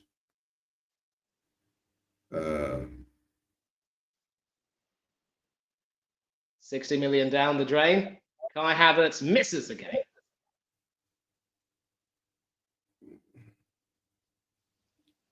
Off his shoulder.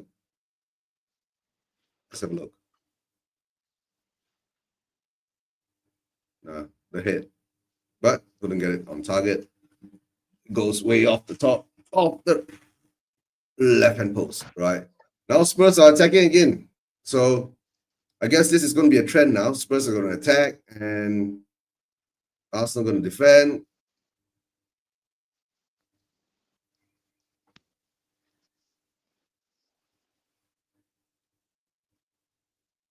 All right. I guess Arteta is going to slow the game down, right? Hey, Mr. B, hope you're doing well. Big up, big up. Great match. Yeah. Great match. Right, looks quite okay. Right. Arsenal's leading. Spurs can't defend as usual. Right. Hope you're doing well, Mr. B. Happy New Year. Right. Happy New Year to you. Are you doing any shows nowadays? You know, the not having a working PC at the moment is that every time I try and go on a stream, you know, for some reason the Wi-Fi connection ends up, you know, affecting the audio from the other side. I can't hear you, and I don't want to have a situation where you speak and you try to call me and I can't hear you. So I sort of had to go off. But after that first time, I'm so happy to say, touch wood, that it's worked perfectly right now. There have been no interruptions. I haven't had to go and come back. I think I probably did go and come back once, but since then it's been amazing. And maybe this is a blueprint. Always do your streams at around about this time, no matter how late it gets over here in India. And again, I was telling you, everyone in the chat, you are up at 4 a.m. Kuala Lumpur time to do a watch along, and it'll be 6 o'clock by the time it gets over. Please tell me you do have to go to work after this. Oh, no. I'm not going to work. I just got back from work. So, yeah. So that's why I can do this type of things nowadays. Yeah. Oh, so you're doing some sort of an evening shift or a night shift, or what's the story? Basically, I'll tell you later in the back room. Yeah, when it ends. Okay, cool. The less divulged in public, the better. And my apologies for asking. No, it's okay. It's nothing nefarious or anything like that. But yeah. So, as I mentioned, it is Pongal, of course, and I know that the celebrations will be very big in many Tamil diaspora communities around the world. Obviously, in Malaysia, there is a community. Many of them, of course, are based in Penang, but there will be a sizable one in Kuala Lumpur. Yeah. I'm sure you. When is Pongal? Huh? Is it passed? What? You said Pongal, right? Yes, Pongal, yes. Has it passed, or is it when it's coming up? No, it started yesterday on the 14th, and it normally Okay. goes for about 2 or 3 days. So Okay. so it starts on the 14th and goes for the 15th and occasionally the 16th, 3 days. The day before that, the 13th, is the day when traditionally we, throw out our old clothes and furniture, put them on a bonfire of sorts. That way, we sort of, it's a way of saying out with the old and in with the new of sorts. You could say that this is sort of like a Christmas thing for And we lose the many ball again. for many people in that community. And I'm sure you got some Tamil friends. I wonder if they've invited you over for a meal anytime. Uh, I how you say it? Nowadays I had hardly ever socialize at my age now. Yeah, Yeah, I get that. yeah. I think it's fair to say, as you were talking about, you've probably given up drinking, haven't you? You can say, yeah, something like that. Yeah, Mr. Business should throw Arteta on the bonfire, money. Not your old clothes. Yeah. And I'll tell you what, Steve, if you're there, Eugene is very close to saying the same thing about Ange too. Yeah, yeah, yeah. If he can throw Ange and Levy on the bonfire, then that would be good. Yeah, we don't do that anymore, right? Those were the Middle Ages. Right. Let me just check and see if there's any update. And it's still 1-0 to Aston Villa.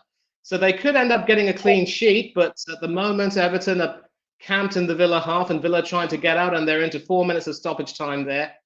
Obviously, the other two games have pretty much been decided, done and dusted, but the action from Goodison is still hotting up. And if a reminder that if Villa win this game, they go above Bournemouth into 7th. Mm. And all of these teams, mind you, are still barely 3 to 5 points away from top 4. Mm. So it's been a This crazy season's a league. weird season, right? Yep, crazy, absolutely.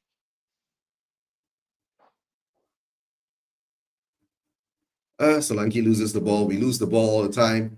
To tell the truth, I don't understand. Yeah, Money getting excited for another every clean sheet. Yeah, he sort of takes the mickey out of me because he knows that I happen to be a huge fan of the Argentinian superstar. And I still think he should have stayed at Arsenal.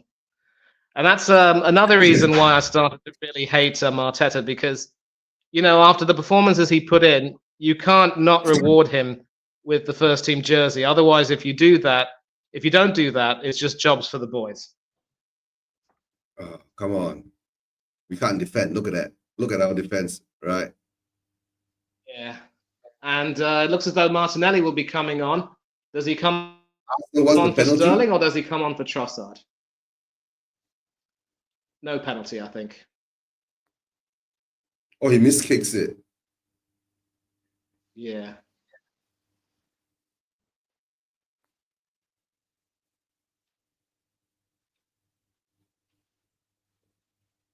No penalty. Martinelli coming on for? I don't know. It might be either Sterling, which means that it could be that Trossard goes onto the right because he's very technically gifted, or Martinelli could go onto the right because he's right-footed and whip in a few crosses. Mm. Surprised that Martinelli was dropped. But I tell you, right? You guys keep whipping crosses is no use because Havertz can't hit it in. Yeah. And it looks as though it's Sterling who's going off. He was given a start today, certainly put in a lot of endeavour, but just wasn't able to really make stuff happen. So it's Sterling off, Martinelli on, and we'll see what happens. Does Trossard shift to the right, or will it be Martinelli on the right? We'll have to see. All right. It looks as though it might be Martinelli on the left, and then Trossard will move opposite. I mean, you can't sub Trossard off after that goal, although Trossard has to thank your goalkeeper for that. Oh yeah, went through his hands. And then but as I said, one of you see, Money, you see, we bring on Madison, we bring on Johnson, right? Yeah. Have you seen any kind of changes? Well, you actually started off attacking really well, but as I've said, the roles have reversed, and now we're looking to try and hit you on the counter. And it looks to be working quite well now, because I think you might have started to drop off a little bit. Sooner or later, if we get that third goal, Ange might start to look at damage limitation more than anything else. Oh, you don't know Ange, right? Damage limitations. He doesn't do that, bro. He double downs. Well, come on. I mean, like, I know it's a loss, but yeah, horrible foul there by Calvert-Lewin on Tyrone Mings.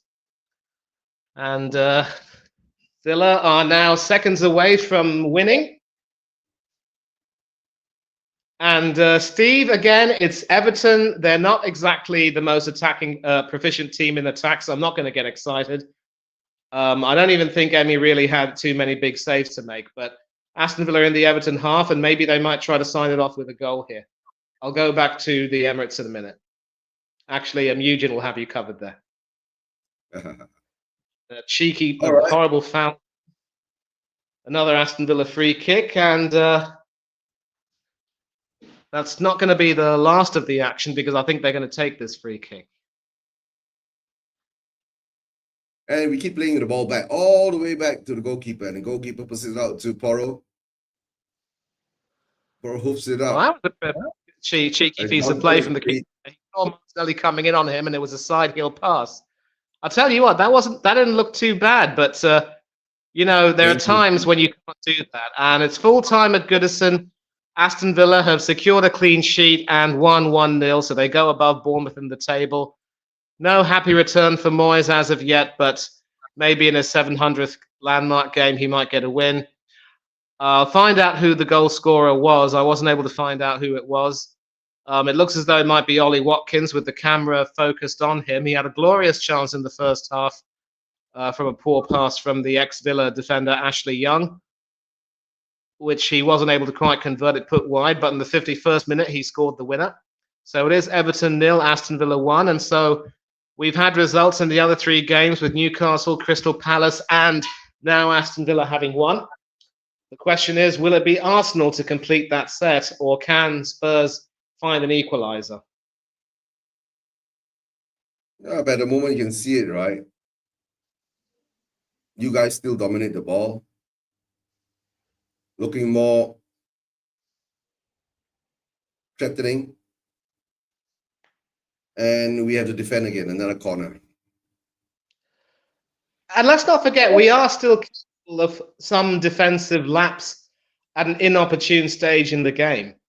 And that was pretty much how you lot secured the draw in this fixture last time around. Yeah, I know, but the problem is that, right? The thing is that we can't even get the ball up. We can't even get the ball into your side of the half without giving it away. Well, you did this time, and Ray. Yeah, but you must understand, right, Manny? Last season, when we got the draw at the Emirates, right, we were in that 10-game unbeaten run. Confidence was high. Ange ball was new, right? So now we are 1 year down, 18 months away. I mean, into his tenure, right? People have sussed him out, and Raya runs all the way half the pitch.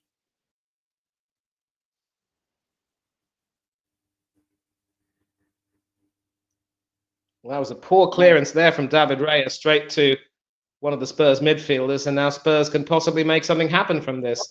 Porro seems to be none the worse aware. We don't make anything happen, Manny. We keep going backwards. Look at that. We can't even play the ball into your half without giving it back to you guys. Look at that. Right? So Arteta has got this flat pinned down. Okay. The ball is given away. Now we got the ball in your half. Right, with Porro. What does Porro do with it? Johnson, what does Johnson do? Is it that key? But no, nothing comes from it. But Ryan slows the game down. Yeah. I mean, credit to Raya. He's done He's done nothing wrong this game. Had a good save in the first half, but you expect a goalkeeper to make that kind of save anyway. And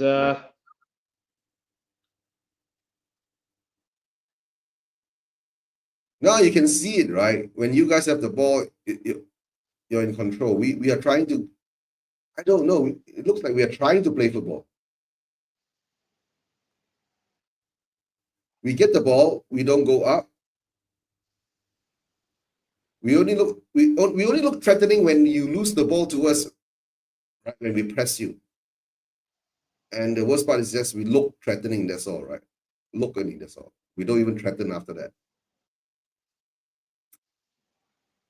But you know, Arteta knows what to do. Look at that. He's got possession of the ball, play it around, go backwards, sideways.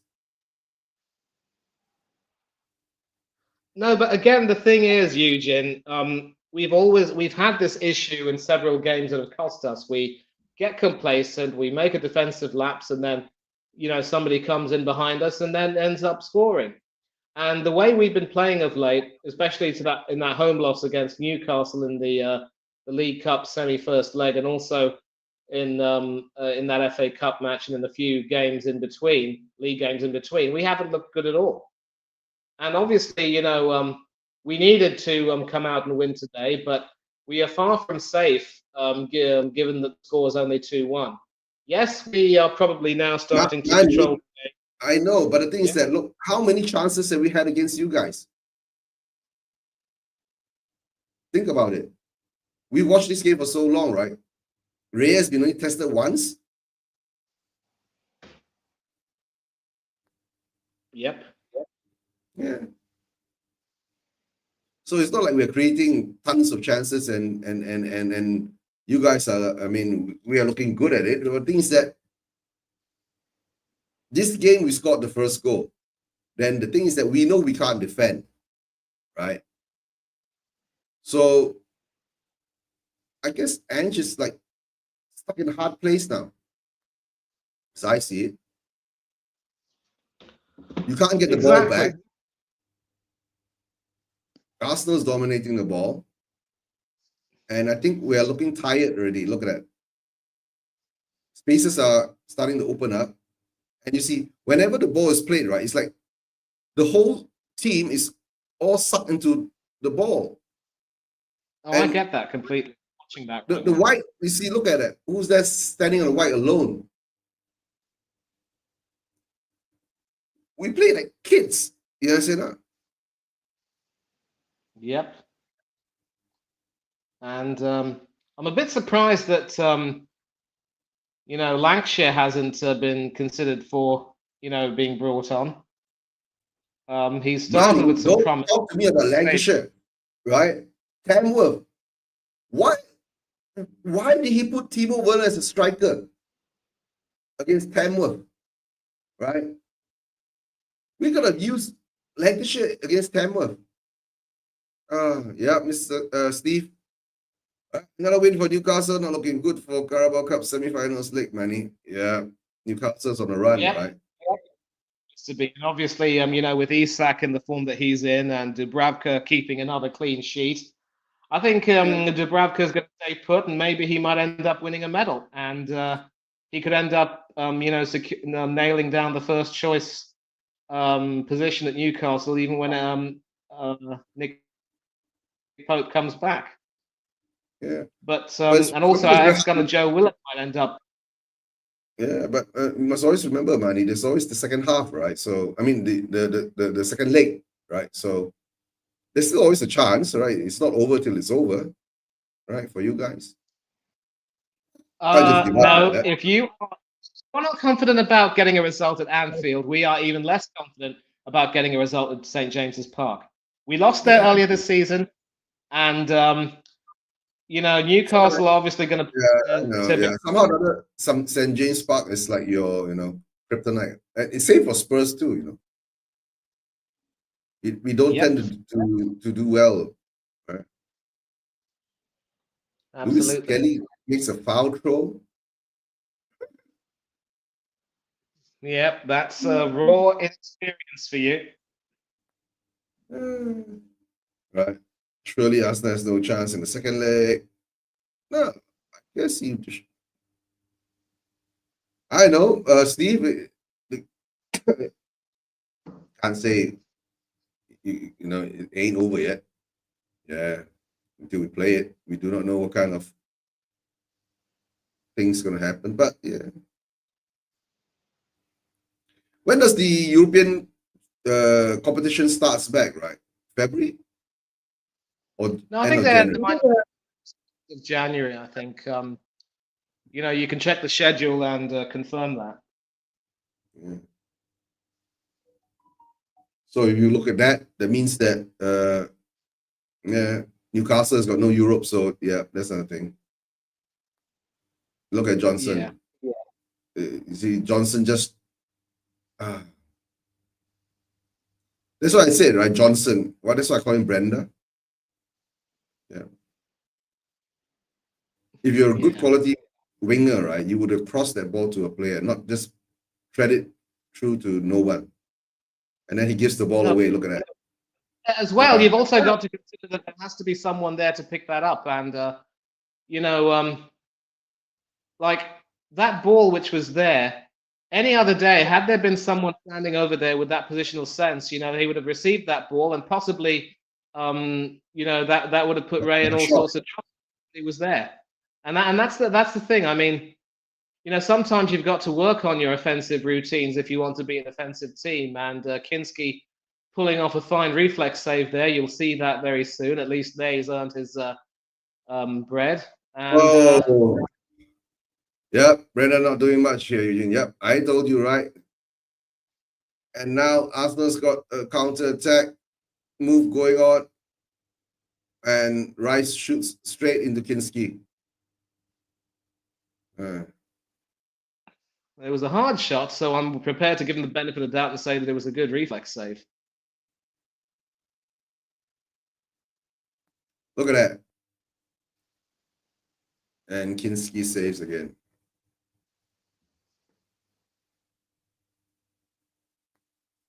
Okay, Becky's got a ball now. Give it to Brenda? No. He knows if he gives it to Brenda, it's useless.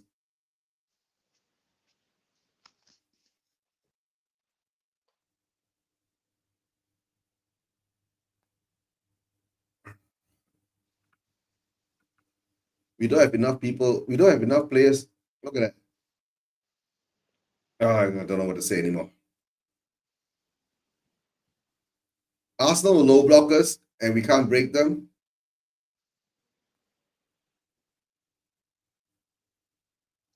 And we give the ball away again. Yeah. Have you actually been watching Spurs play this season, Manny? Have you not actually questioned why do we give the ball away so often? Is there a stat for that? Giving the ball away. That's the million ringgit question, I'm afraid, Eugene. Yeah. Kieran Tierney is coming on for you guys. Oh, a bit of a surprise. So, Tuchel is watching. Yeah, could be Lewis Kelly. You get a call up, Manny. Tuchel is watching. I don't think so. I think, there's no way that Tuchel will even consider playing this ridiculous inverted nonsense that Arteta wants, because Lewis Kelly is a midfielder by trade. And he will obviously want to try to look at the likes of one left back, I think, who should be considered is Tyreek Mitchell from Crystal Palace. Left-footed, definitely knows how to overlap a bit. And I suppose one reason why Tierney's been given some minutes now is to sort of prove to incoming suitors that he's still fit and can still play. And it looks as though he's coming on for Trossard, so it could very well be that Lewis Kelly might be going up a little bit further, and Tierney will be, sort of performing the role in the defense. But I'll tell you what, Tierney can overlap. And in Arteta's first season with Zinchenko and Tierney, he'd start Zinchenko, but he'd bring Tierney on and use Tierney to try and exploit a little bit of weakness. And whenever Martinelli has played well on the left, it's been in partnership with Kieran Tierney. So I don't know why Tierney has been frozen out as often for as long as he has. I'm glad that he's getting a few minutes these days.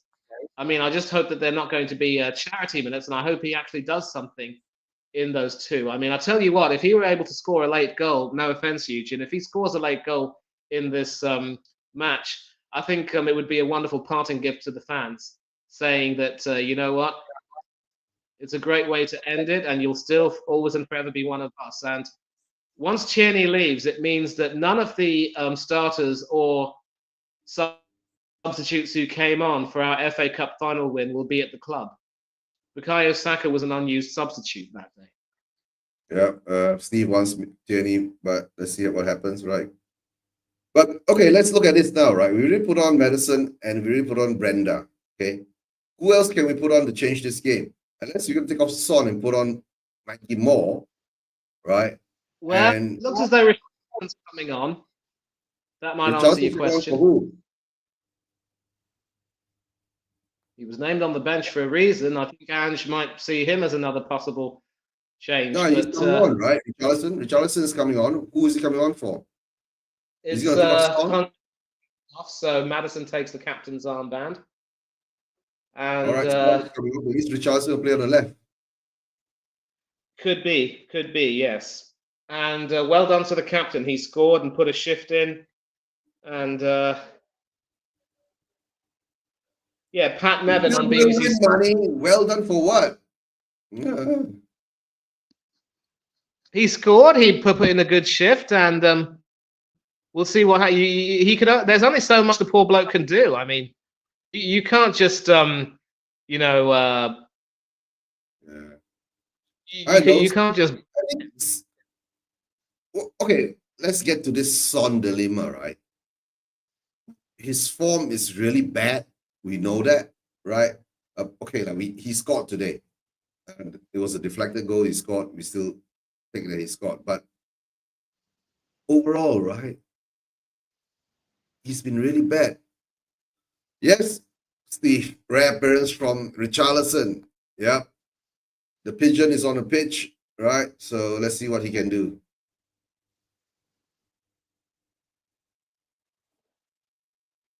Yeah. Still about 12 or so minutes left. Oh, come on.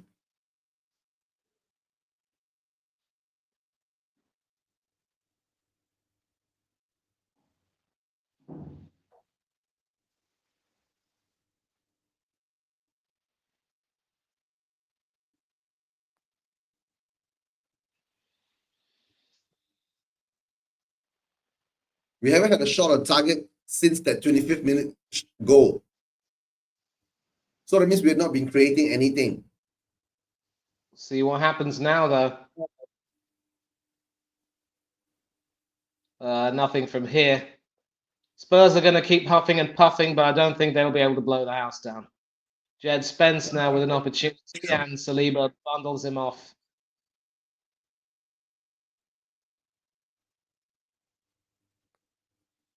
Your defense of Gabby and Saliba, right? It's one of the best in the Premier League, if I'm not mistaken, right? One of the best, but in recent times we've been found wanting. And when in those moments, you know, when we're found wanting, we have more often than not been punished. Manchester United, Bruno Fernandes, and then of course Newcastle. Need I say more? Yeah, but in the league, you've done quite okay, right? So. Yep. Yeah. By the way, Manny said 2-1 Arsenal. Oh, yeah. Maybe finish just like that. Yeah, I know. Yeah, I mean, I don't really do much of it. It's as though Steve has got his prediction spot on for now, but you know, you still can't tell with these games. There's always some time. And by the way, Eugene, do you remember that time you beat us when that snake William Gallas was came back to the Emirates as Tottenham captain? I think it was Yunus Kabul who got the winning goal that day, right? Yeah, that was the only time we beat you guys in this stadium. Was it? No. Yeah. Oh dear. And can we get it? No, we give the ball away again. Yep, and that's how you defend. Yeah, and that is the experience of Marchand Saliba there. Saliba is now obviously a full French international, and he was in fact the first choice for France ahead of Ibrahima Konate to partner Day up Upamecano when they played the Euros. But France still weren't able to make the final. Yeah. And there are moments when Saliba has also looked a little bit off the boil.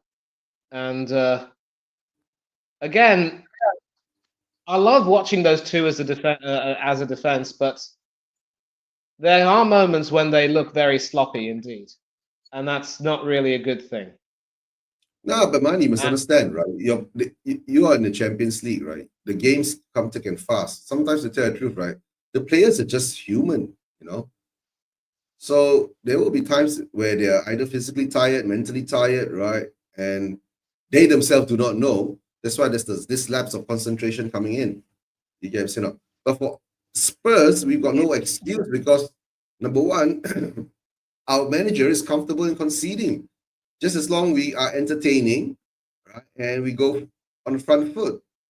So, but the sad part is, right, in this game,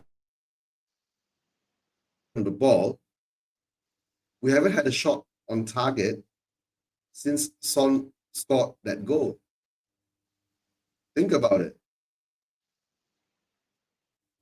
right? yeah, well, interesting So, play here, chipped cross, and Raya did catch it cleanly, one-handed. And this is what I don't like about Raya. Sometimes, he tries to do the spectacular, and he ends up at times making a fool of himself. Unfortunately, he doesn't get punished, but one of these days he could end up getting punished.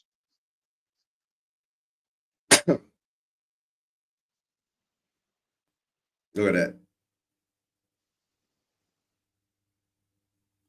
I It mean, he bumps sort into of that. bumped Richarlison, and Richarlison was sort of penalised there. I mean, if I were, Arteta, I'd be saying, David, knock off the fancy stuff. Just be a little bit more simple. And very nearly a chance there, but this time Odegaard puts it wide. And that normally would be the moment when we, seal the game. But because of our own profligacy, you're still in it. Yeah, how? Because we gave the ball away in midfield again. Look at that. Well, I'm looking Nah, now, and you I are. mean, we just have to be. Oh, we just have to be, how I call, realistic about this, right? The Spurs team is not at the level of the Arsenal team. Simple as that, right? I'm not saying they are. I'm not saying they are. We've competed in quotation marks for the league. You haven't been able to quite match our level. And I'm not That's being, why we have derogatory. 14. I'm just saying that I agree that you're not quite our level. And some argy-bargy going on there between Bergval and Lewis Skelly. This is where it gets heated up. This is where what you love to see in a North London derby, as long as it doesn't spill over. Yeah, I know. So we get a corner and nothing happens from it, right? Oh yeah, but what Lucas did there was stupid. That was cynical. That's not the way, Yeah, son. I'm sorry. Bergwaj's got this mean streak in him, or some. Oh, you can call it the We have bozo gene, right? Shenko and Marino about to come on, and it looks as though it'll be Lewis Skelly and one of our central midfielders coming off. So no Georgie Porgy. I'm happy. At least not yet. Oh, Bergwaj is the one that. Yeah, that's what I said. Bit nasty there from the youngster.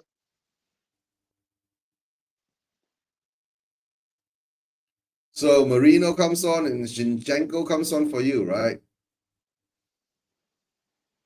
Yeah, Marino and Zinchenko, and there's and Lewis Skelly ends up getting a booking for his troubles because he was supposed to go off on the side, but he walked off across the field. It's starting to kick off a little bit, but a little parting gift there for the youngster, and now he's sort of hyping up the crowd at the clock end, I think.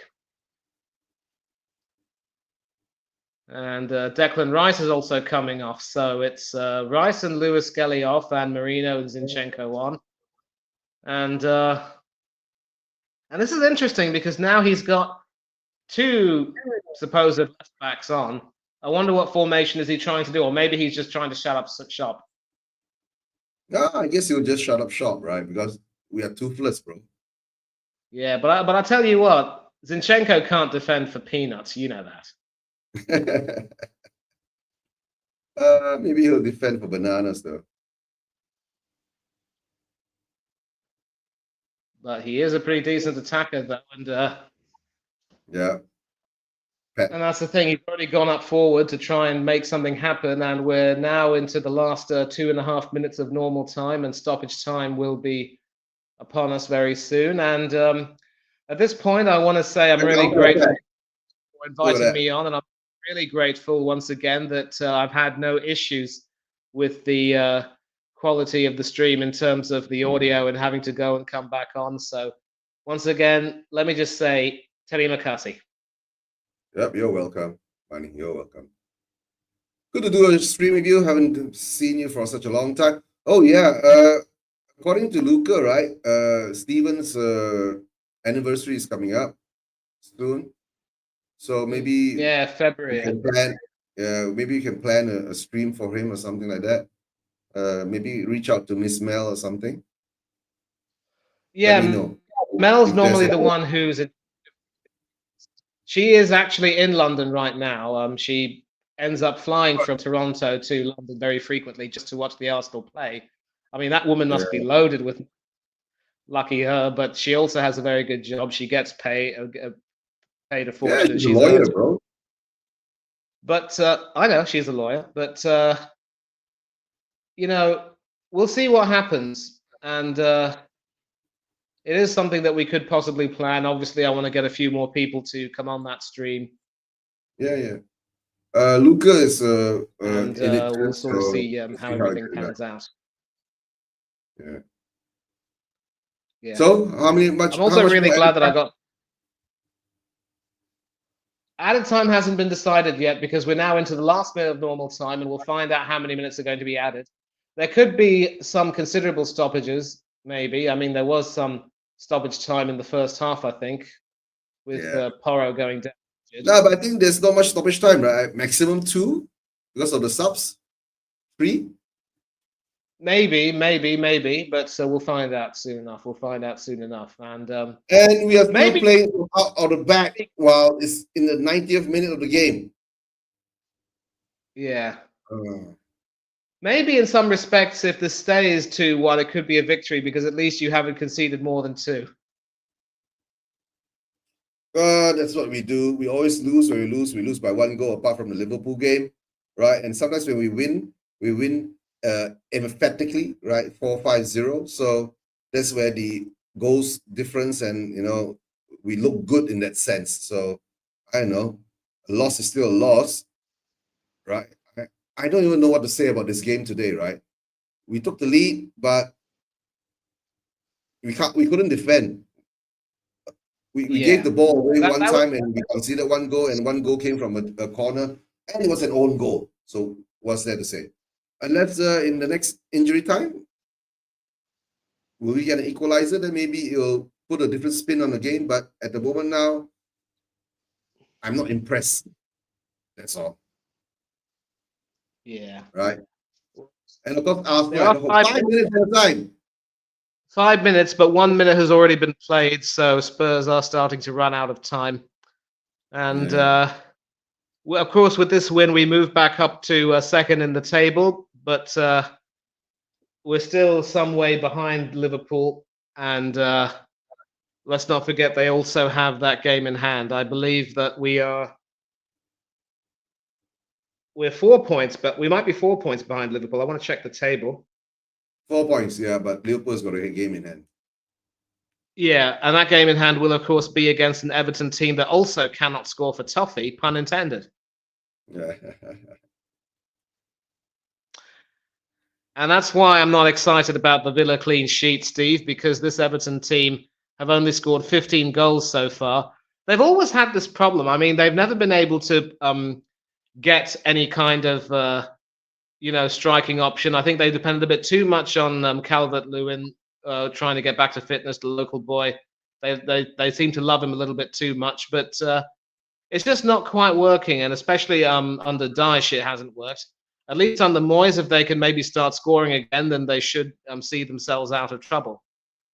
Mm-hmm. Of course, Yeah. an interesting stat is that there was Solanke there with a very unorthodox, almost outrageous attempt at a bicycle kick. Didn't quite get it on target. Lovely cross in, but a bit too far beyond Solanke, and he just couldn't get the connection there. You'll see it soon. And Ange is...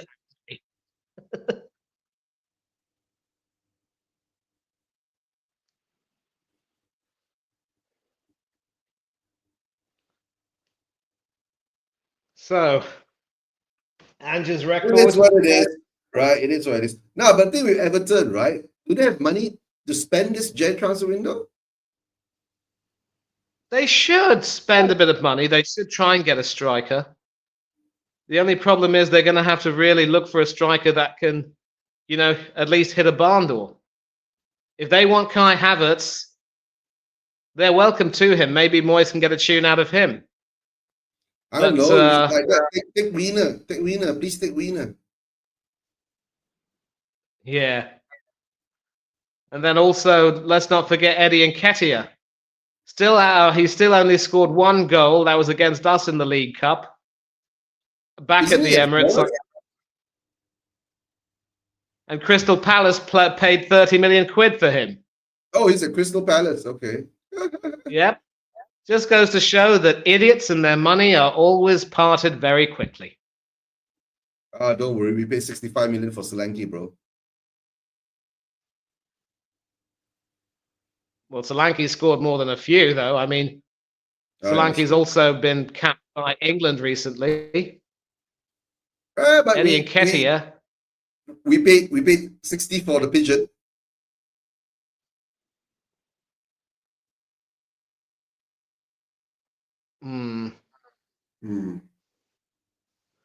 I think Pedro's expecting a corner, but very interesting chance over here. A shot hoping to catch Ray at the near post, and it hits the post and goes out of play. He was expecting a corner because I think he thought that Ray got a fingertip to that, but he didn't.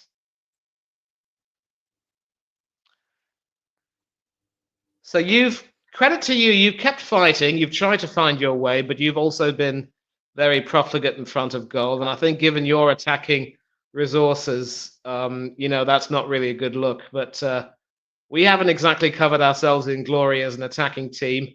Havertz still can't hit a horse's backside with a banjo.